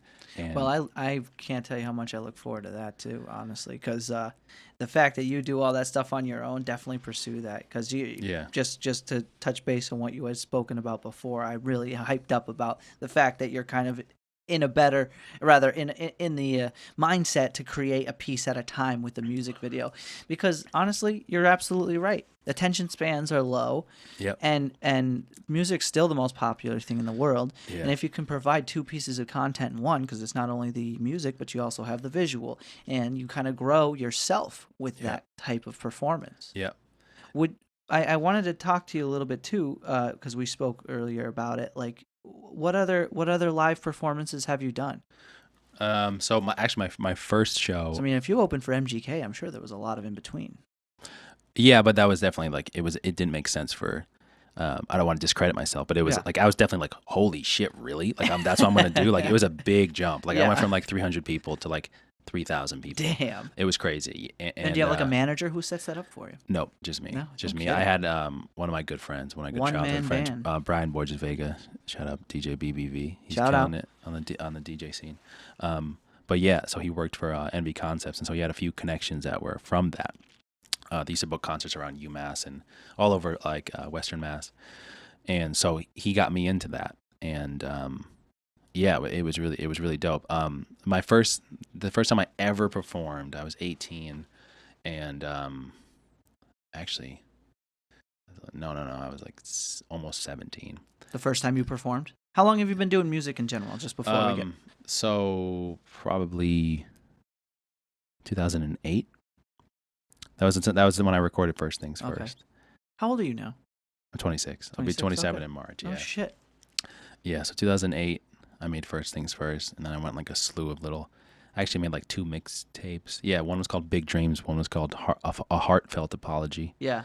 And the names were so cringy. I don't know what I was thinking. Whatever. Yeah. I mean, Some it's all songs are part of it. kinda It's all like- every. yeah. It's all like it had to happen to get it's here. one of those things that people do focus on a lot. Like, hey, what should I? Because I get the question. You know, I know. And shout out to everybody who is that people want to start their own podcast. I think Tom Roche starting one, Jackie Rickson, and of course Justin Plouffe's father. Can't handle the Plouffe. Awesome stuff. And there's always that question: what should I name it? What should the logo be? I always say it doesn't matter, and I've gone through this before in the business I work for now, is establishing the name and the logo, and it's insane how much time you'll spend on essentially superfluous shit. It Yeah. doesn't fucking matter. Yeah. Because let's be honest, the Apple logo is dumb. So is the Nike swoosh, okay? We're honestly, let's be honest. It's a dumb logo. It's not, look, no one's like putting it on, I guess you could now because it's a multi-trillion-dollar company, both of them. Yeah, but yeah, of course. my point is, it's what that represents. Yep. So the Yep. name of that song represents, well, then of course it's the song. You Yeah, know? yeah. Like sometimes I'll make a song and I'll spend like 2 days looking for the right cover art. Yeah. Exactly. Like right now, actually, I have a song coming out. Exactly. I have a song coming out called Something, and I think I'm probably gonna drop it next Friday or Nice. Saturday. I'll have to keep a lookout for that. That's awesome. Yeah, stay tuned. Stay tuned. But I've literally been trying to make the cover art for this, and I've been doing it for like 2 weeks now. Do you ever do any vector design or anything like that, or do you just like outsource? So yeah. So I used to do. This is another interesting dynamic for myself as an artist. So I used to. I still make beats, but now it's more so I'll add my own things to them. I always record myself. I always obviously edit the videos, shoot the videos, stuff like that. But I used to make my own beats, and there was a point where I only made my own beats. I didn't want to use other people's beats, and I wasn't even conscious that was something that I was feeling. I was just like, no, it's out of the question. Like I can make beats. I'm going to do it myself. Like I don't need anyone's. And I would Photoshop my own cover art. Mm-hmm. And then I realized, like, do I want to do this or not? Because I'm saying I want to be successful. I want to do this and that. And like, for me personally, like, okay, I can, when I took out like a hiatus from that MGK concert, like I was from 2014 to like 2019, last year, September is when I dropped the song for the first time since then. I had just realized like, it's okay to ask for help. Like it's okay. Yeah. And so now I use placeit.net or whatever, and it's $3 for a design, and I just edit it and I post it and I get it and it looks good, and that's all that matters. And I get beats if I like it. I use Splice. It's loops. I used to think like, yo, you can't use loops. Like you got to make it's like, bro, you just make the song. It doesn't, Right, it doesn't matter. Yeah. It's okay. Like, Yeah. So I'm so much more into that. Like, what's the easiest, most efficient way they can do this that'll make this the best way for me? It's good to to have remind a good time yourself to of make that. something. It really is a good thing to remind yourself of that, because we do live in the age of the age of independence, as I like to say. I mean, even for myself, sometimes you make me feel pretty good about myself, because I also do all this stuff like post production, everything, and sometimes I'm like, should I have like a couple people doing this with me? Like what? But I think that's just the nature of. Just think of how it makes beast you have to enjoy. feel, really. Exactly, I'd say, and you hit the nail right on the head. Is because the fact is that I feel really, it's super fulfilling to get all these little things done Yeah. and have myself a project that I'm working on, because Mhm. every podcast is sort of that. You know Its what own I mean? thing. Yeah, its own little universe. Its Yeah. own little Yeah. universe, and then it has its own little moment, and then you move on. And so there's certainly a pick me up from something like that versus, I guess. What I always wonder is how the hell do people do it with like 10-man teams? You see the famous YouTubers and there's like 20 people, like Yeah. Smosh and like even Logan Paul's Yeah. podcast. It's like I don't even know how many people do that with them. Yeah, I mean, it must be just because, and I can't speak on it because I haven't really experienced it, but it Yeah. must be just like when you have that, like everything that we look at, all the different social media sites and Yeah, all it's the different true. parameters that we adjust, then just like multiply by a million, like that influx of volume and stuff. You're like, Just producing content. and you're like making so much everything. money Yeah. that you're like, you know what, I want to focus more on this or that, or like, Yeah. you know, like I think who you are at that stage is different from who we are now. So maybe we can't speak on. That's a good point. I mean, that's that's a how good point. I feel about. Yeah, like, because I I'm don't going to say, know. as time goes on, I'm sure you're going to have to delegate your responsibilities to other people and Yeah, focus that's the maybe plan. more. You know what I mean? Exactly. Yeah. And focus more on maybe just the content itself Mhm. and the performance itself. Because at Mhm. some point, I mean, and any artist's, I would assume any artist's goal or dream would be to be on that stage most of the time, Yes. right? Yeah, I yeah. mean, versus only producing things through the camera, through the computer, through the Yeah. Yeah. headphones, essentially. And like, I guess now, because of like the whole quarantine and everything, Yeah. I am getting kind of nestled in. Like, I just found out how to use the A6500 through OBS to live stream, which is no kidding. crazy. And there's this thing called Yellow Duck for Mac, so you can actually Instagram stream through that. And I Really? use this thing called Black Hole, so I rerouted the audio from my sound card so that the people who are listening to the stream hear what's coming out of. I'm gonna have to Reason. keep you on speed dial because Yeah. I am gonna ask you questions. Yeah, in the no, future it was a about some of huge this stuff. improvement. That's Like I was awesome. like, holy shit, like this, I didn't even know I could do that. And then I could route the audio from Reason, which is the program I use to record. So Uh-huh. like if I want auto tune or Yeah, compression. well, you don't use or like reverb. GarageBand or No, I definitely, that was the other one? first thing I Yeah. used. And then I went Fruity Loops Mhm. because one of my friends, Jack Lyford, made a beat on Fruity Loops and he showed me it and it was really good. And I was like, what? How is this so good? Like, Yeah. I want to learn this shit. And then I started learning Fruity Loops. And then just during like my early teens and stuff, I was just constantly on YouTube looking at Fruity tutorials. Loops is very hands-on because that's like you make everything, kind of, right? Yeah, every pattern, Every everything. pattern, Yeah. yeah. It's definitely very In depth. yeah, but it's a good start Yeah. too. Like it didn't seem too complicated. And during my escapade of like looking at hundreds of tutorials, there was a comment that was like, "Fruity Loops is whack. Like real people use Reason." And so I'm like, "What's that?" And I looked it up, and it's by Propellerhead. Yeah. And so I downloaded it, and then I opened it, and I was like, "What is this?" It was just like crazy, scary looking. I didn't know how to use it. And then over time, Some of those, I'll be honest, I man. got I'm in good the at same it. boat. I'll see, I'll get new software for something, and it's freaking insanely intimidating. yeah. Like, Yeah. I'm like, oh, geez. I just got Blender recently because Yeah. I want to start looking at 3D models. It's free now too. No But kidding. I opened it and I'm like, what the hell is this? It was like an alien spaceship or something. So Where to we, begin? we went on like somewhat of a tangent because now I want to ask you, what was it like performing in front of people for the first time? Okay, yeah, What you yeah. use, I did just think of that. I yeah. was like, did I answer that question? So yeah, I want to think when it was. First of all, it must have been 2011. And you grew up in a great place. If you grew up in Northampton, I Yeah. mean, that's It was. a sign. Yeah, it was. It was. In what? What do you mean? In what sense? In a sense that you're in an environment that is so supportive Of artists. of artists Yeah. and production. In But that I never sense. took advantage of it. I had no Really? idea. And I like definitely shied away from performing locally. I heard there's definitely- some. It's hard to get into some of those venues. Like, or Yeah, from no, other I never performers, like- performed at the Iron Horse Yeah. or Pearl Street or anything like that. But yeah, so I must have been 17. And yeah, so I think I was 17 and I performed at, I went for Mobb Deep at Toad's place. Open for Mobb Deep. Yeah, Toad's kidding. place. I was the first act. Me and my friend Monique, we had some songs that we made for it, and it was pretty dope. Tiny ass crowd, like, and it's so funny because you always hear people say that, like, "Oh man, it was like 10 people." No, it was literally like 20 people, I think. And yeah, and we were the first off, and I remember I like chugged some drink before and didn't help. I was so nervous. Yeah.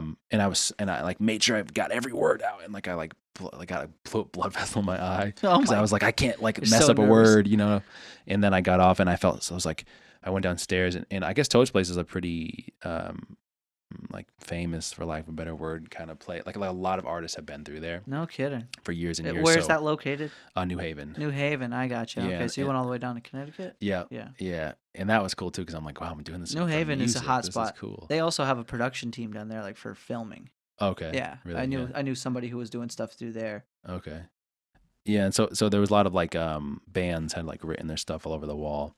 So it was cool. And then I remember getting off stage and going back downstairs, and there's the other people, the other acts, and everyone's like drinking and shit. And I'm like, I could get used to this. Like that wasn't that bad. I really like that. It's the kind of thing where that must have been one hell of a plunge into some cold fucking water, though, huh? Yeah, First you know time, what's like, funny? Going right into it, you know like what's funny? Sometimes I'll think that, and I'm like I was just saying this. were you ever good at public speaking in school? Hell no. That was like my So biggest that fear. was It even was worse. like first day of school. All right, we're just gonna go around the class, and Yeah. if everybody can just say what their favorite thing is. And I'm like, Your name and what you like to do. oh my Deep god, I breath, really gasp. just like can I just That's rough, bro. can I just fade away right now? Like You're like going over your lines before it gets to you. yeah. Like my favorite animal is favorite like, color is blue. My favorite color is blue. My favorite. That's fine, blue. It's blue. and everyone's like, whoa, Oh, chill, man. It's really premeditated. What's No, going on? we asked you what your name was. yeah. So no, not at all was Yeah. I. But yeah. So I was just saying this to my friend Jesse like a night or two ago, and I was like, sometimes I look back at my 15-year-old, 16, 17-year-old self, 12-year-old self in some senses when it comes to other like video and stuff, and I'm like, what was it like? Why was I so driven? Why was I so delusionally into like what if I didn't do that? What if I said no to the things I was scared of because I knew I was afraid of them? Like, and then I'm like, you know what? Like, I feel good about that because the fears I have now, like, I don't let them, like if I do something scared, that's okay because it's much better than not doing it, than saying, no, I'm not going to do that instead, because a lot of people are like that.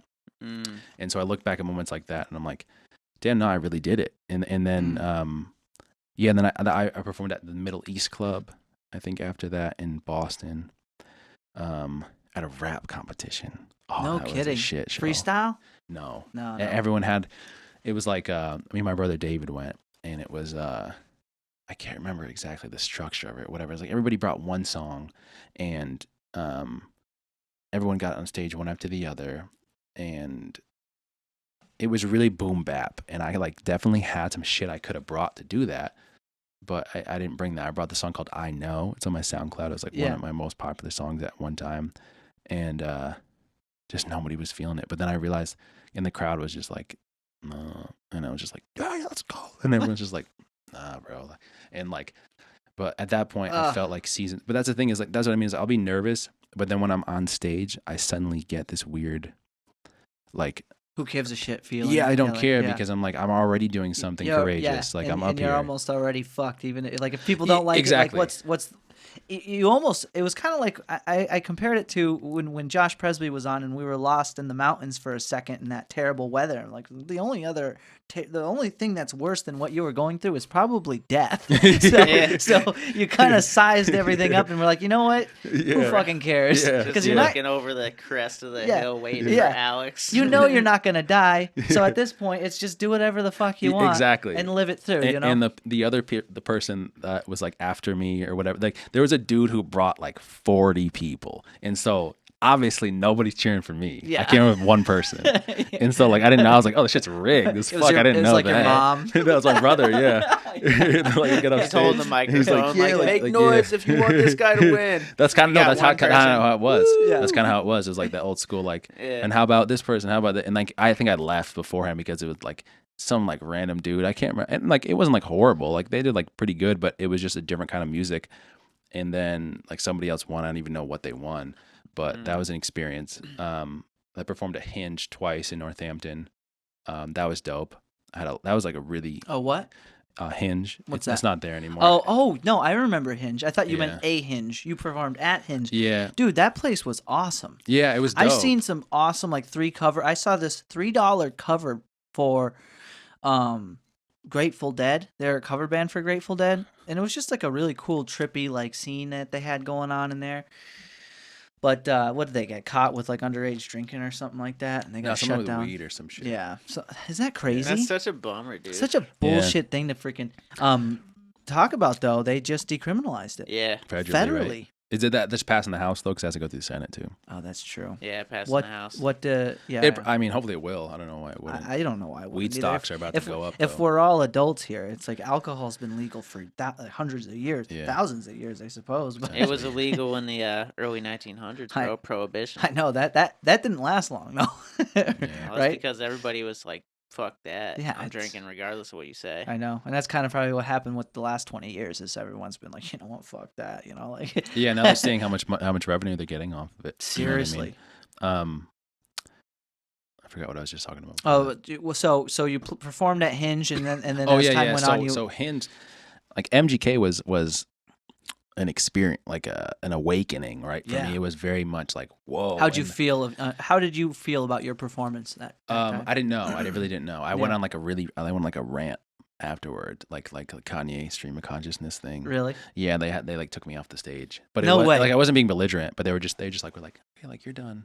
Oh, and, no because kidding. I had like 15 minutes or whatever. Yeah, yeah. Mm. And like didn't know they were coming behind me, so No like they're way. like walking up to me. What and were I'm you like, talking about? Like, I was just telling people, like, I was like, a few months ago, like I never would have seen this happen. Like you can do anything you want, like just like forget Oh, what that's society wants awesome. you to do. Yeah, I don't remember what it was, but it was just like that kind of thing. essentially just And everyone Overcome, loved it. man. yeah. Everyone That's loved it, awesome. and then I remember someone was like, "All right, you're done," and I was, and I remember I saw it on video because my friend took a video, and I didn't drop the mic actually, I gave it to somebody, but the way it's like they surprised me, but like I didn't look like it. You know Like I what? looked like I knew what was going Yeah, on, you're so I like, was yeah, like, all right, see at least it, I man. looked cool doing Yeah, it. like and you got let them make the timestamp on that. You know what I mean? You go Yeah, off in yeah. a Like beat I'd and- rather be like do that than like end a minute early and be like, "Are we done?" yeah, be awkward know, about it. yeah, Dude, that's yeah. awesome. But so that was an experience in itself. And then I got off, and then my friend Brian, who had got me the show, was like, "Yo, you killed it," and I was like, "Really?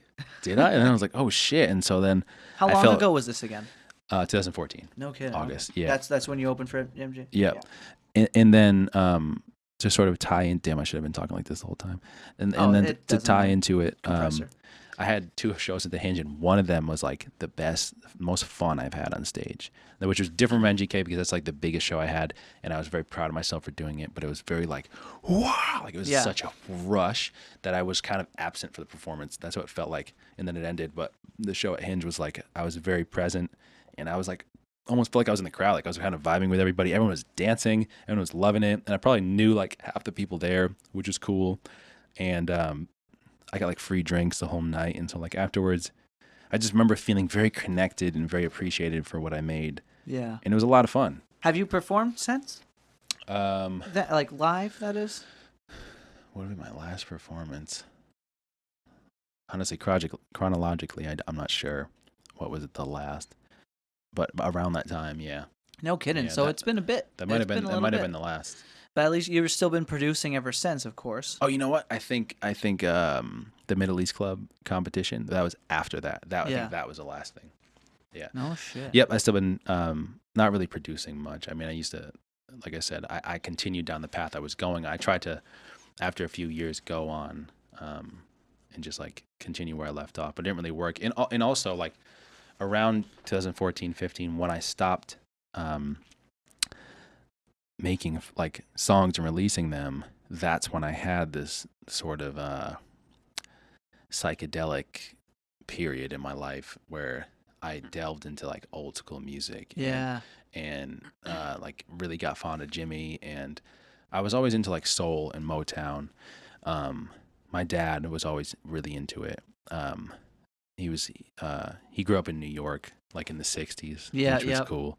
I'm half Puerto Rican, so Mhm. they had a very different experience, especially culturally and musically, than like my mom's side of the family. And so Oh, I I can always thought imagine. that soul was like so dope. I always thought that was like that cool, like Rick James kind of, just Yeah. that swagger was like so cool. And so I always tried to pull from that. And so that was kind of there all along, but I didn't know how much I liked rock. I really didn't know until I saw, and I guess more blues, but it's still rock. Right, right. But like I really didn't know. Like it was funny. Me and my fiance had eaten edibles, and we were watching Jimmy Hendrix documentary, Hear My Train Coming, Yeah. on Netflix, and she fell asleep, and I was just like watching this, and he was playing I don't know what song it was, maybe Red House or something. He was playing some solo, and I was like, oh my god, like that's it. Like I didn't know those notes had a name. I didn't know that feeling had a name, and there were scales and there were this. Yeah. And so then began my journey of playing guitar and learning guitar and learning how to sing. And I always I love loved it when stuff hits you like that. When it you're- was, dude, yeah. it was big. Heavy, yeah. And so even though I wasn't making music,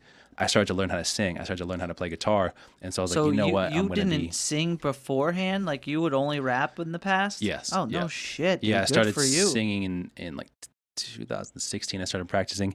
And Wow. bro, like honestly. I'm glad you found that because like that's Me too, You, yeah. you can sing. Thanks, man. Thank Dude, you. Like seriously, Yeah.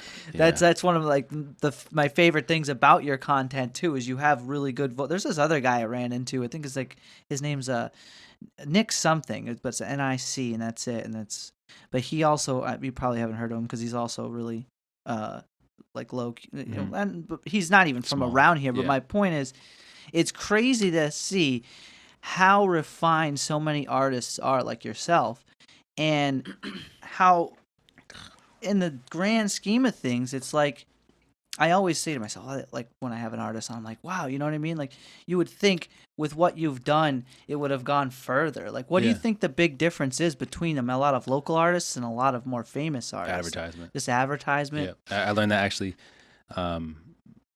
When did I start? October 7th. I took a Facebook marketing course. Yeah.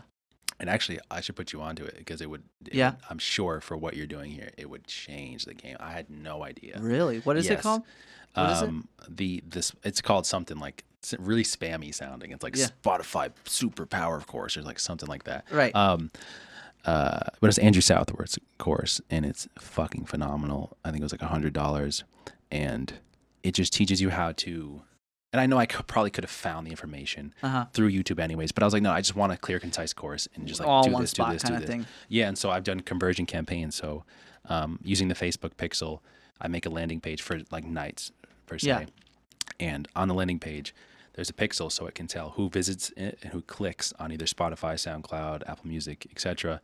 And then through Facebook's ad manager, it's going to put an ad, which in me is in the form of a video, a short clip that just says out now. And then I target people who like Spotify.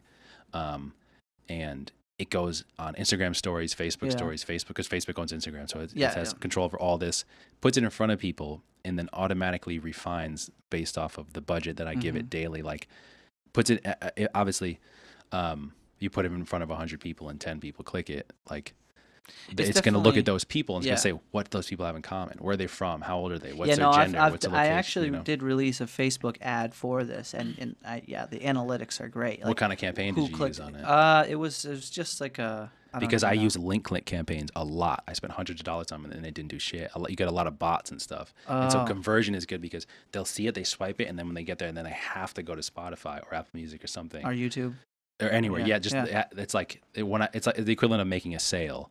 And so instead of getting people, what's it called? A conversion campaign. Okay, conversion campaign. Yeah, and so I went from like 300 monthly listeners to 1,500, and then I actually haven't done ads now for like 3 weeks, and I saw them go up, my numbers, which really I was expecting my monthly listeners should just continually go down. I expected that. I'm like, okay, if I sent 3,000 people to it, and then I don't do anything for months, I would assume maybe a few hundred stuck around. It's crazy how it's sort of but it's better than that. It's sort of required to do that these days because of the way social media is structured and all of our like have you watched Social Dilemma? Yeah. So it's like everybody has an echo chamber now, and the only real way to get into these people's echo chamber is through them knowing you exist. Yep. No longer can you really, unfortunately, and there is a certain regard to which you can, but I think it is greatly diminished from what it was in the regard that you could almost at one point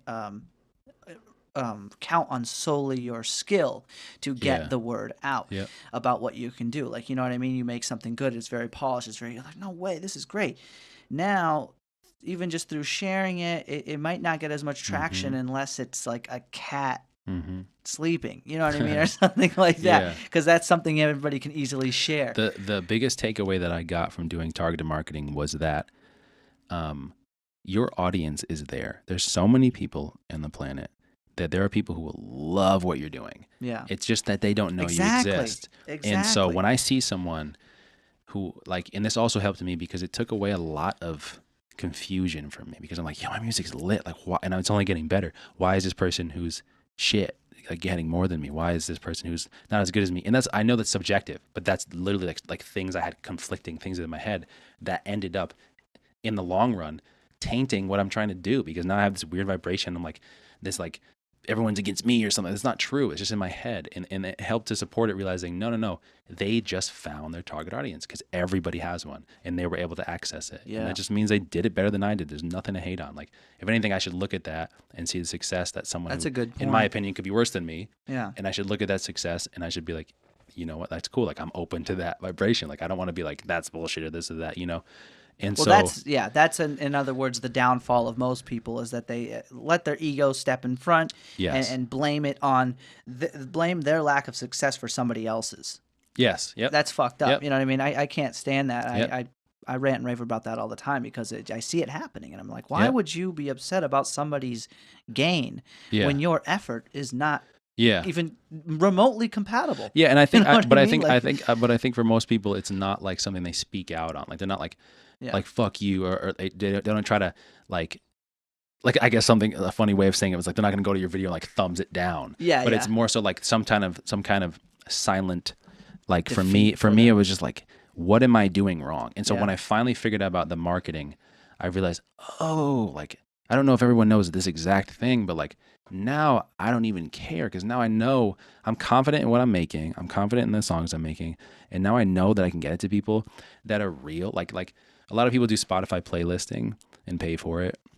Bullshit. Like I spent like almost $1,000 on it. Oh, no. I got plays from it, and they're verifiable streams, meaning they show you like the location of them and stuff like that. And it's like, but they could just be phone banks, so you don't know. And so I get people DMing me. I ended up getting like 3,000 conversions and like 200 and something Instagram followers that DM me, that post my shit. People from Paris and shit being like, yo, I listen to the nights every night. Like, I can't believe it. I'm like, yo, this shit's really working. And so it's about like now 3,000 conversions in, the algorithm automatically knows, like off of its own experience. So what do you like use machine learning. What do you use to set the conversions? Like, how do you have like a base set of analytics, like based off of age and Yeah. So when I location? first did it, I didn't know because no one had clicked it. So it was the first time I did it. Yeah. So I said like people who like Spotify, who are in these countries. And you can do this with Facebook, correct? That's what I do it with. Okay, Yeah. okay. Because Yeah. that's what I did my first one with, and it was just like a Yeah, it like was if you probably ever the do one like you said. boost to post, that's Yeah. not the same thing. No, I did. I ran a camp. I think it was called an ad or a campaign. Okay, yeah, like through Ads Manager. Yeah, Probably it changes like every couple weeks too, anyways. yeah, it does. Yeah. But so I put like But you're saying the most effective one is to do click conversions. What was it? conversion campaign. Conversion Yeah, I mean this is campaign. also like Spotify Music, but I would say it's just about the same for YouTube video. But the guy Andrew Southworth, who I'm talking about, he also has videos for YouTube views for people who make music videos, but it would probably be the same thing for you. Same like formula would apply. So I put like people who like Mac Miller, Thundercat, who else? Kid Cudi, and you would think like I was like Drake at first and like Travis, but no, that's too big of an audience. Now you're saying now find everybody. That's not how you can do it. Yeah. So I'm like, what is this sound? You don't want to be in the same pool with those guys because then then you're not going to get the traffic that you want. Because everybody's like, oh, this is what I want. Yeah, They're so he not- says like you want an audience between like 1 in 10 million. I think mine's like around like 1 million people, because the more targeted, Yeah. the more your niche audience is, the more likely they are to convert, and the more likely you are to find people who love your music. That's a good point, man, because there's definitely a challenge. And this could even be relatable to yourself, you're listening, whoever you are, myself, getting into new music.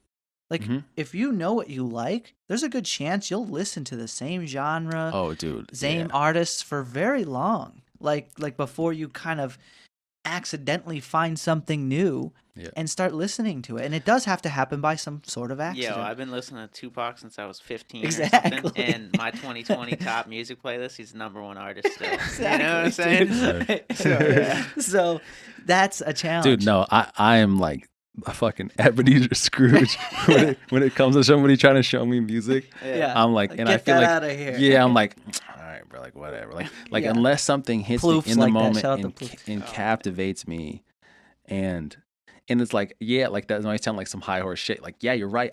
Who am I? Like, I don't know. But for me, I really don't. It's hard for me to listen to music. Even if like people who I really know well put me onto it, I'm like, no, like it's gotta find me by accident somewhere. Yeah. Like not, I'm like, I'll say like, nah, I don't want to listen to that, but then I'm like Shazamming the song at JCPenney on the you're like, speaker. this is it. Because I'm like, is this my shit hit. Yeah, like what is this?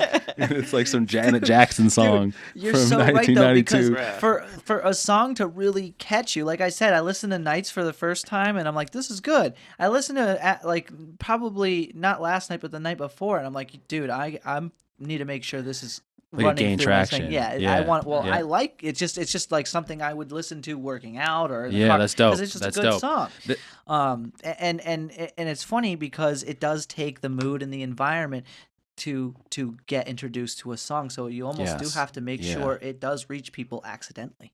Yeah. You know, Yeah. Yeah. on purpose. Yeah. No, I know what you mean. Like You know it what just, I mean? yeah. Like- And that's the thing is that it's filtering. It puts it in front of a lot of people, and then it analyzes who clicked on it based on their age, Mm-hmm. gender, location, what device they're using, where they clicked it. Yeah. And then so if it says, okay, there's a lot of people between 18 and 24 who are clicking it from Instagram stories, Facebook's automatically going to take my $8 a day budget, $10 a day budget, $20 a day, and it's going to allocate it to that because saying, okay, that's doing That's the well. best. So it's the cheapest conversion. Yeah. Because you want the lowest cents per conversion that you can get, obviously. Mm-hmm. And then with music, like how you said, it's what did you say? It's the most popular thing. It's the most popular thing in the world. Yeah. Yeah, that's a really good way to put it. Like There's it no breaks culture language. that- Right now, my number one country is Germany. Really? In the last month, I've had 120 listeners in Germany. No shit. And then 116 in the U.S. And then I think like, I don't know, 100 How and cool something in is the UK. that? It's unreal, dude. I was talking about it last night. I said, if I could look at 120 people in a room, you're telling me these people like been playing my like it's funny because yeah, like I believe like in this video it'd be like sort of a time stamp, right? Like Right. as of December 2020, like my listeners the last few days were like 90 listeners, 120 listeners, 139 listeners in one day. Like I'm like, whoa, like okay, yeah, this shit. I just got to look at the data, and I'm wondering if it's working or not, if it's the right choice. And like, no, this shit is definitely like what I should be doing. You know, I think when you hear it, it's like, why would I do anything else? Yeah. It would be a waste of time. Well, it's probably unparalleled to how fulfilling it is for you to do it, to see the It's not outcome. even close. I mean, I've else? hated every job. Like, What do you do for work right now? That's it. That's Music. it. Music? Yeah. No kidding. So Yeah. so that's what. Yeah. I mean, we don't have to get numbers, dollars Yeah. and cents or anything, but you do make revenue off of your music. Yes. Yeah. No shit. Streams. Yeah. That's which is awesome. unreal. People playing it. It's crazy. And then I have like the odd person on iTunes. I've gotten a lot of people buying it through Yeah. Amazon and iTunes, where people Buy buy the the song, like old school, like Wow. 2010 Who kinda buys a like song anymore? 99 That's fucking I ain't awesome. buying no songs. Yeah. I'll tell you that. That's Damn. dope. And the thing about Spotify is basically if there's like Well, like it say- is nice to have that. like say you have 2 months, in 1 month there's 1 million people listening, and 1 month there's 500,000 people listening, and obviously those metrics are bullshit because Yeah. way more people listen to Spotify. But the point Right. is the month that has 1 million people listening, the cost that you get paid per stream is going to be higher because you have more people on the platform, more people playing the monthly subscription fee, and more people playing So you have like a partnership with Spotify? automatically through my distribution. So No through shit. DistroKid, yeah, it's Wow.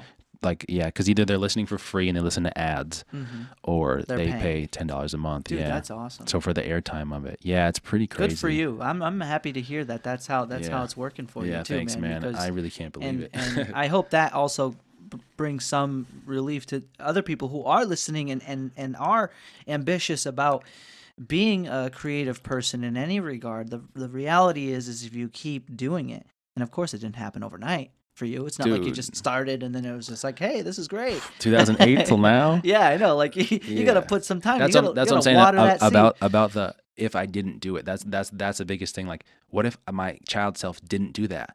And I had to go figure out how to crunch 12 years into now. Like, I'm just like, yo, I need to find my 15-year-old self and give him fucking Yeah. good daps.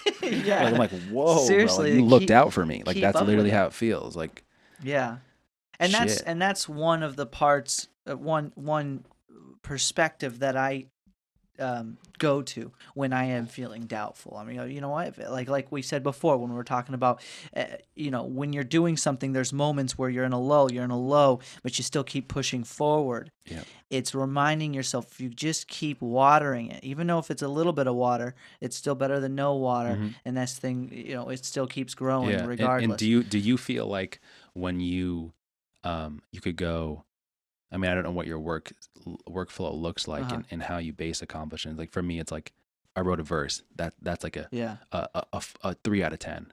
Right. For me, I wrote 2 verses. That's a 6 out of 10. I made a whole song. That's a 10 out of 10 for me. And so I could go a whole month without doing anything, and I'll feel like absolute garbage about myself. Yeah. And then I'll make a song, and I'm like, shit's going This well. month, No, it's the same thing. within hours. Yeah, you know? it can change the whole week around. That's why it's like I'm extremely grateful when somebody like you yourself shows up, because that's for me what defines the value or the progression of my week. You're right. Yeah, because I see that. Yeah. my work and again my work is also a product of my dreams, because I'm a trainer now, and now I have my own business as a trainer, and like personal training. Yeah. That's and dope. it's fun. But the thing is, I've just been doing it for so long, and it just is like the same thing. So it leaves a lot to be appreciated sometimes, or in other words, there's a lot that I don't appreciate about it anymore, as much as I do like the work. So it can be very gray. It's just like, okay, I'm doing the same thing every day for 6 hours essentially. So when I'm creating and doing stuff like this, the real value of what happened in a week or a month, like you're saying, for me at least, is like, okay, reaching out to people. Because that's kind of the hardest part, I think, of doing something like this. Oh yeah. Is going, hey man, you want to do it? Like, I never know what somebody's gonna think when I ask them. Okay. Yeah. And then they say no. I've had 6 people in a row turn it down. Well, I'll let You know what I mean? like just objectively, so you know, like, and I've said this to people who I've told I was going on this. Yeah. I was like, I was like, okay, you have what, 37 episodes or something now? Yeah, this is 36. Quite a lot. Yeah. So, but you nail the branding, like right off the bat. Like it is packaged like a show with much more buzz to it, which is good, because it's a matter of doing that over and over and over and over and over consistently, and just being like, now let me wait for the world to catch up. Yeah. Because I believe in that. You know what I mean? And it's funny you say that, man. That's crazy you said that, actually, because that's exactly how I feel about it. Yeah. It's kind of, that's good. Because back to when we were talking about branding and the name, I knew it needed to be simple and something more catchy. So I've already had experience making a name of something and a brand and a logo.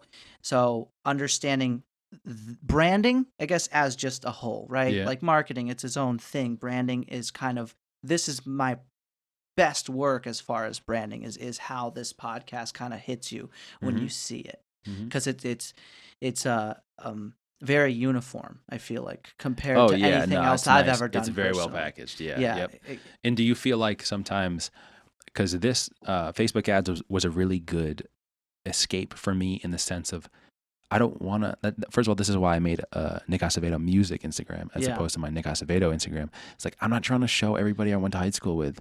Yeah. Tell them 8 days in a row my song just came out. Yeah. But I also have to get it played. So it's like, I'm glad that I found some way of advertising to people who I don't know, like with the system that's sort of, I mean, not sort of, it's absolutely on autopilot.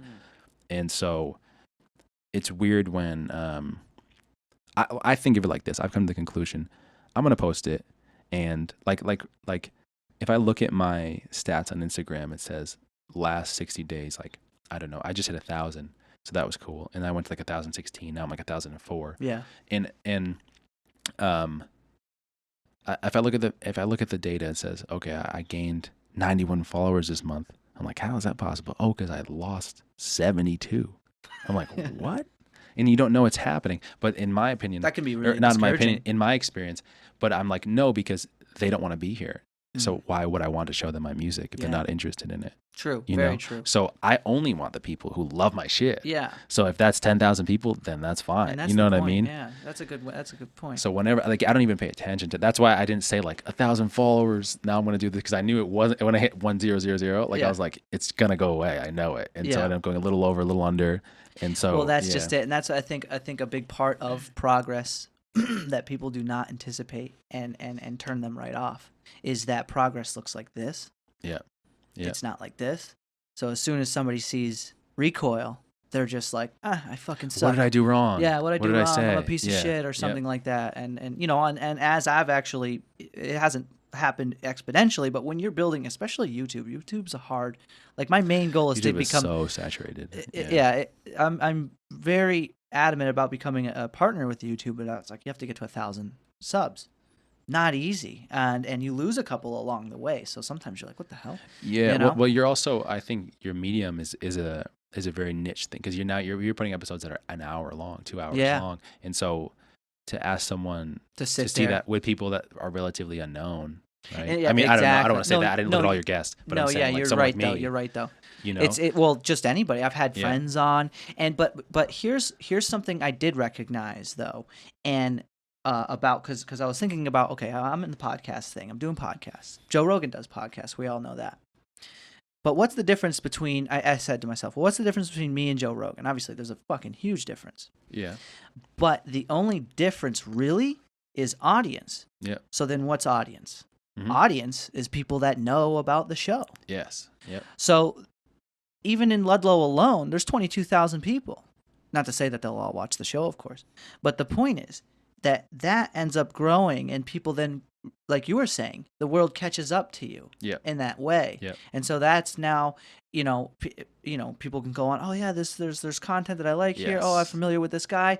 Oh, I'm familiar with you. You come on. You might share it with some people, and then they're familiar with that. And then all of a sudden, this brand new network starts to grow. Oh yeah. And that's kind of what what my train of thought was with a podcast, and not going, whoa, look how, looking at other podcasters like this, kind of like, yeah. The way you get there is through creating network. Yep. And that's pretty much what this is. And wouldn't it be nice to look back as the days go on, not even to look back, but to say, okay, 3 people heard about it today. Yeah. 0 people heard about it the next day, and 7 people heard about it today. Mm-hmm. And isn't it nice to know when those people hear about it, that every brick that you laid, every episode is done well, everything looks good, all the cameras are high quality, everything is packaged great, because that's going to leave an impression on somebody. Exactly. You know what I mean? If you go in like thinking like, well, not that many people listen, like that's going to stay that way. You know what's also another nice feature too?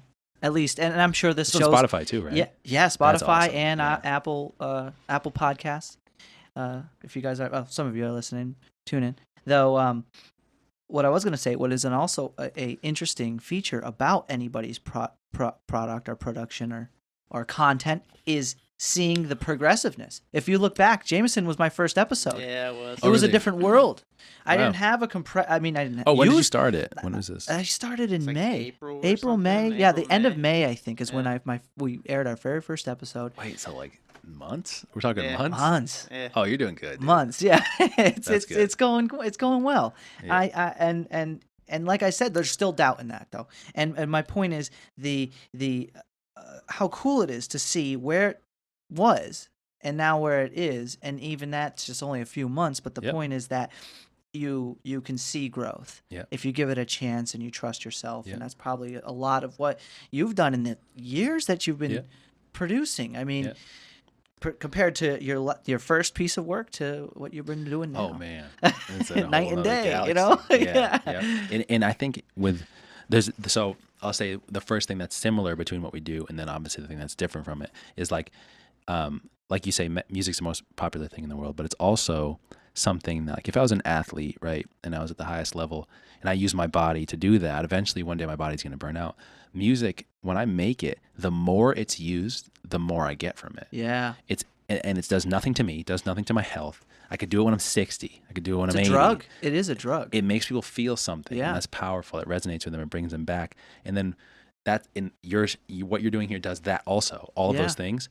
And now you're adding to the equation the fact that every single guest that you have on has their own life path. Exactly. I have people who are going to watch this because of my friends and family. Yeah. And every single other person does. And that's what I actually count on, happens in too. the next 3 years to me Yeah. or John or Eli or any of the people who have been on your show is going to come back to this. Yeah. You know, like regardless, like what if our success becomes this or that, like they're going to find this too. You And know, be like, hey, there I was Yes. back in that time Yes. of my life. yes, And no, and I'm that's, saying like fans that we Oh, haven't yeah. that haven't heard of our music. Oh, yet that are too. going to find this. That too. And Your so name's you're attached like to the show. You're leaving Paper trail. you're planting seeds that Yeah. are going to like exponentially grow. One day, yeah. Yes. That's one of two reasons why I really wanted to get more, and I have a little bit of a niche with the support local artists, because like I was telling you before, there's so much to be appreciated about all these different artists that are around here who do not get the appreciation they deserve for the quality of the music they're producing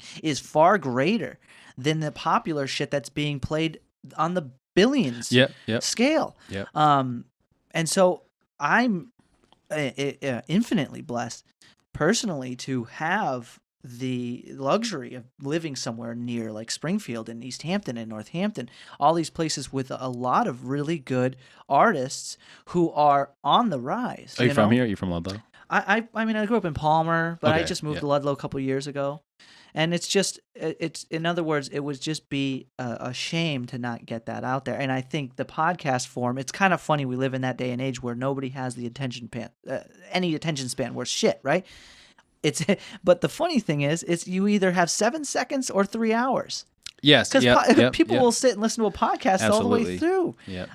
Well, at least myself and plenty others that I know, Oh, bro, Jameson. Dan Carlin, Hardcore History. You- That's my shit. Believe it or not, you and Jeremy turned me on to podcasts like Yeah. years ago. I never really listened to like Joe Rogan's Yeah. podcast. You know what's funny? When I worked at my last job, and it was third shift, I would listen to Joe Rogan podcast and Joey in Church of What's Happening Now. Yeah. Joey Diaz. And they talked about it in an episode, and I was like, "Yo, you don't even know you're speaking right to me." Like they're like, "There's that motherfucker working third shift who like this is their survival," and I was like, Yeah. "Yo, that's literally me right now." Like, Yeah. I would listen to 4-hour podcasts because I think I worked 10 and a half hour, 11-hour shifts. What did you And do so- before Third music? shift work is the worst. Yeah, it's hell. Yep. Yeah. Yeah, but it was 4 days a week, so it was pretty cool. I looked at like a label company. Oh, that's nice. Oh, just manufacturing labels, Yeah, it sucked. paper. Yeah. Lots of paper. and It's just- as boring as it sounds. literally, yeah, just paper. Like, Yeah. oh, sick. Also, that ties in what I wanted to bring up a little bit ago when you said the personal training, right? Yeah. So, have you heard of the idea of like a shadow career or a shadow life? Oh no, what is that? So that's like so if I work at 7-Eleven, right, that's gonna suck a lot. Yep. And then I think about music. Okay, that's gonna be great. But now, like for me, like I've done video editing and I've made songs on Fiverr. I've done a lot of songwriting for other people, and that would be like the shadow career. That's the in between. That is like I'm not working a job, but I'm also doing something that's near my true calling. But I'm actually too scared to do that. So I'm using this as an excuse, sort of, to.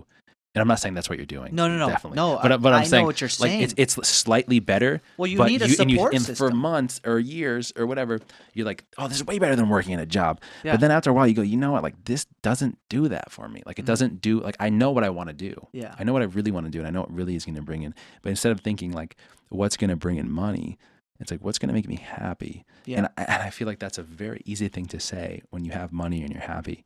But if anything, for all the shit I've been through, it's like I've realized that that's the most important thing really is being happy. Obviously, you need a place to stay. Obviously, you need to make money. Food to and live. shelter. Yes, but yes, that's yes. the question I actually always ask people. I go, well, here's the bridge to that. Here's how you bridge that gap rather. How much money do you need to be alive? Yeah. And if it's a lot less than you it's think. a lot less than you think. A couple $1,000s. Yeah. You're good. Yeah. For a few Now you months. can live your dream. Yeah. Right, every month, right? That's what I'm saying. So it's like when you really size these things up, you then begin to see the pattern in which you kind of have to cater to for a little bit to then get the leverage you need to secure yourself in the life that you want to have. And I've seen people do that. Yeah. I've seen again. I'll shout out Trevor Dorian, a great friend of mine and mentor, and he's retired at 35. It's due to just being in the real estate business, and now he owns properties and stuff like that. And he quit his job, and he Yeah. doesn't work anymore. Yeah. So in the same way, it's a little different because he did solely for the relief. I mean, sort of, but it's also like life is what you make it. Like he just took it by the horn and said, He took it by the this is horns. how I want to live. This is how I want to live. That's it. And that's the same thing. Obviously, as a creator for yourself, it would be just the most boring life if you weren't creating. Yeah. So that's what you're gonna just. And that's another thing too. Is do you ever feel like as an artist, because you are what you're creating here is art. You're expressing yourself. It's content. Do you feel like you're like trying to? Do you think sometimes, like for me, sometimes I have this storyline, right? Everybody has a story that they tell themselves every day when they wake up and why they're here and what they're doing. And this went well and that went well and this is against me and blah, blah, blah. Sometimes I'm like, you know what? You're being pretty dramatic. And especially in my moments where I'm doing good, I'm like, yo, just be light on your feet. Like, don't make this such like a, oh, it's becoming and it's this. Yeah, and it's like not a fucking yo, fairy just tale. relax. Yeah, like, just like chill. just You're- like be and there's sometimes where I'm like, no, I absolutely want to be in a fairy tale. You know what I mean? Sometimes where I want to be very sometimes I think that's the thing too, is sometimes I'm so low that my dreams are the only thing that carry me. Right? That head in the clouds is the only thing that keeps me going. And so that definitely has its moments. But there's some times where I think maybe I'm kind of focusing on these ideas of what I want and who I am so much that they're slowing me down a little bit. Like in the sense that I'm taking them too seriously. Yes. You know, and so I'm losing. And so I'm slowing. Dude, I know exactly what you're saying, and that can be terrible for your self motivation. Because in other words, you're so serious about what you love that you do not enjoy it, and that's the scariest fucking thing in the world. You know what I mean?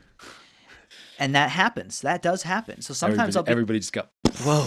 Yeah. Dude, seriously that's though. rough. Dude, it happens. When you care about like so much to make something so perfect, you don't enjoy when it. it's not perfect, well, you know what's funny is before you say what you're going to say, when you first asked me about my creative process, I was like, if I could say it in one word, it would be painful. That would be my creative process. Like it's suffering. Yeah, like every song I lose I lose something in but it. there's the high to it, you know what I mean? Absolutely. It's like adrenaline, you know, you don't really want it, but and I wonder, like, okay, if I make a song and it has, like right now Nights is like I don't know if it has 30,000 plays. Well, it has 20 something thousand on Spotify and like 1,000 on YouTube, 5,000 on YouTube, whatever.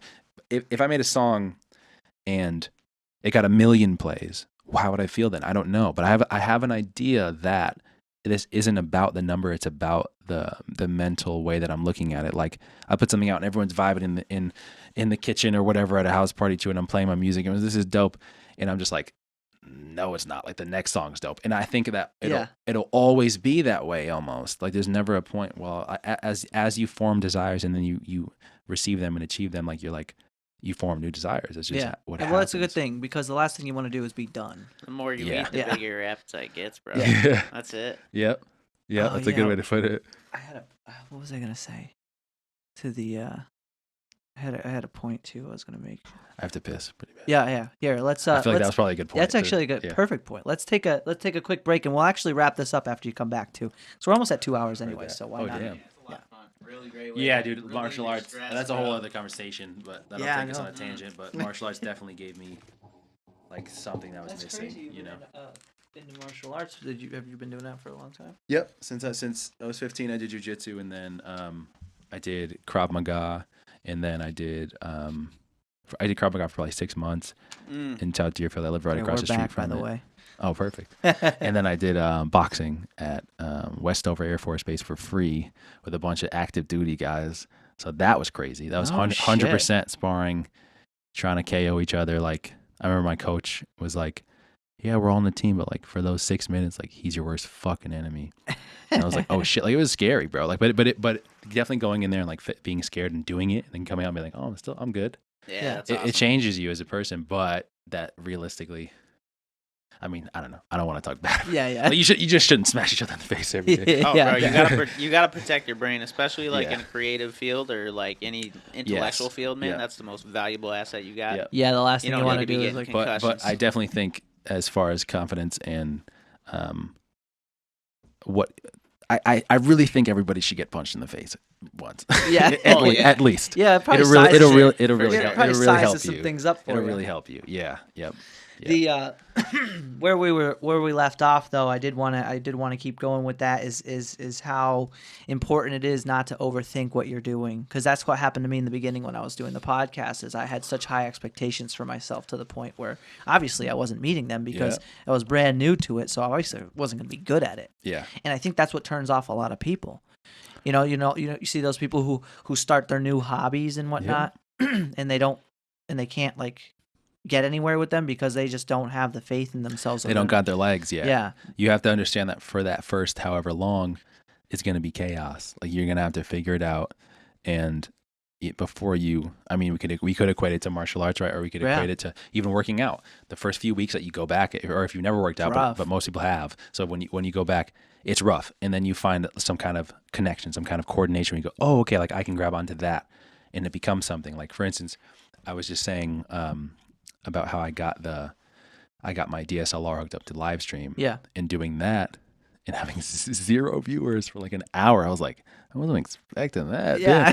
But it's like, no, it's humbling and it's important. And it's also like the dynamic humbling of being live and having people come in and like, I put like I'll make a rap out of whatever you guys post in the chat or whatever you sing. Way. Okay. I'll sing it or something.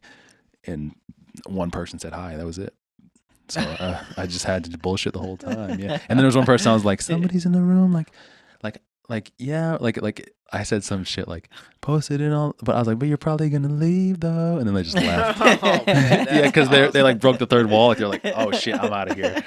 Now he's talking to me. I got it. Yeah. And so I went on Twitch. I went on YouTube. And of course the elephant is like Instagram live, Facebook live, because then it's like I'm live. So like I really would like to have a reason to go live because there's a lot of people that I know, but also like I don't want to just be like chilling on live. But then again, I could if I want to, I guess. It's just whatever I want to do. But yeah, I know that's the funny part. There's an awkward moment when you're live and then you address that somebody say, "Hey, what's up, Rick?" And then you're like, "Shit," you know.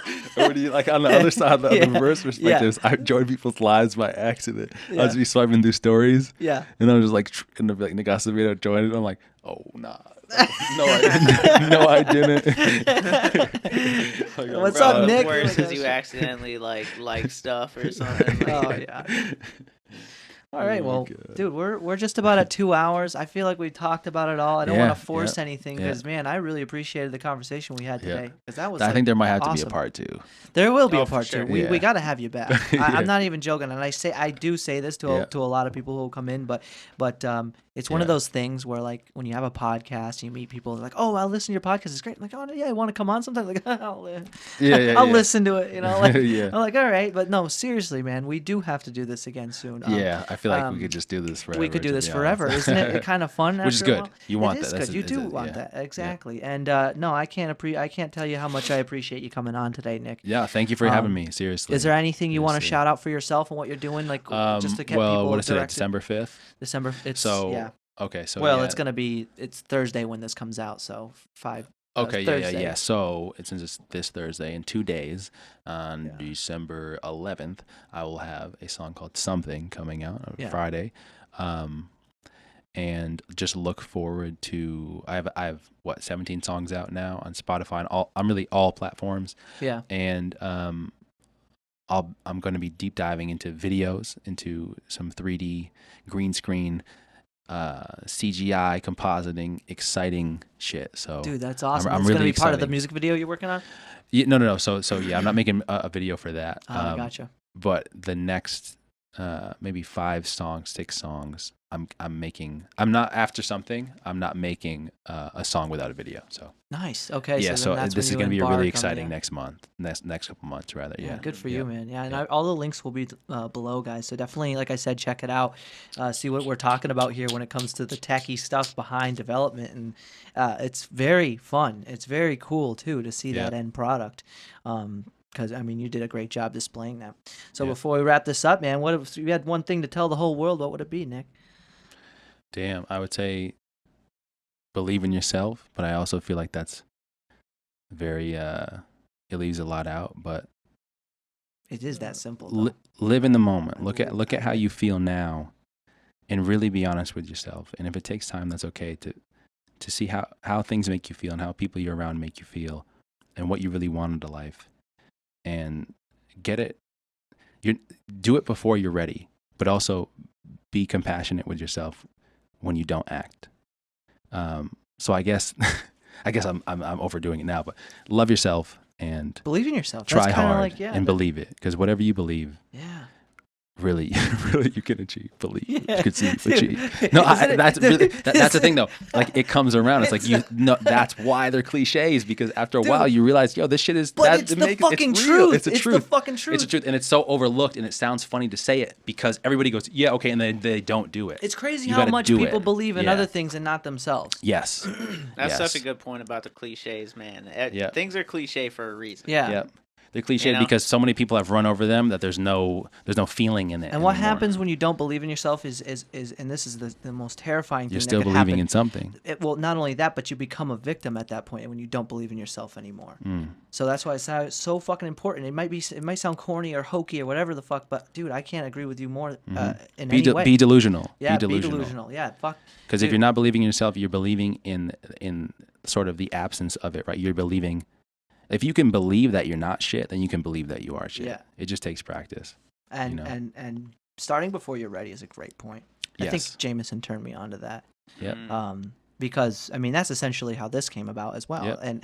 And I had my heart felt ready, but obviously I still had no exposure to post-production audio and lighting and all and everything, and I'm still working on it. So Yep. I'm not Yep. even ready right now. Absolutely. I actually purposely only listened to small segments of your episodes before this because I didn't want to come in with the structure in my mind of Yeah. like, this is what I like and this is my life story. It's like, no, I'm just gonna come here and be. Yeah, Like that's exactly. that's the whole And mission that I have. that's all I ask for. I can't tell you how often people ask me, what's the podcast about? And I'm like, the guest is the easiest way to kind of say it. It's a about subject. the guest. Yeah, It's yeah. but it's just Yeah. it just is. You know what I mean? And back to I think what you had asked me or something. We were talking about it, but I wanted to say that the biggest point about a podcast in my heart was that to preserve the authenticity of a conversation. There's no script. Yeah, yeah. We're And I just- think in the beginning of this, I'm sure in the beginning of most is a little bit of like for like 5 minutes. Yeah. And then it's like, okay, no, this is just regular shit. Yeah, yeah, exactly. So- Because it's back to Yeah, it's kind 'cause- of on purpose. We're Yeah, because it's we're like, oh, I'm being talking on purpose. recorded Yeah. and this, yeah. But- Once that kind of goes away, it gets easier. exactly. Yeah. But yeah, thank you again so much for tuning in or Yeah. being here, Nick. Sorry, thank you Yeah. guys for tuning in. Please Yeah. subscribe, comment, like. Smash that fucking like button. Smash the fucking like button. Yo, seriously, where are the haters? Like nobody's saying anything. I would love some more comments. The liking really helps. The commenting really helps. It all is so just helpful, turn guys. up But a thank little you all bit, so just much for everything. listening, and we'll catch you on the next Yeah. one. That's all, y'all. Peace. If I said I told you what I meant was that I knew all along that I would make it here for my debut. Take this as a glow, but know it's motivation too. Hoping that you'll see me and think, look what I can do. But I can't even front, you know it's fuck you to a few. 150 months I put my pen down and I drew. Left my soul uncovered on this paper, then I flew. I am way too high up now to not enjoy the view. Nowadays the world is point and click, some places point and shoot. Hearts all on their sleeves and rock a vest that's bulletproof. I've been blessed to live a life that's fortunate and true. Food up on my plate but never held a silver spoon.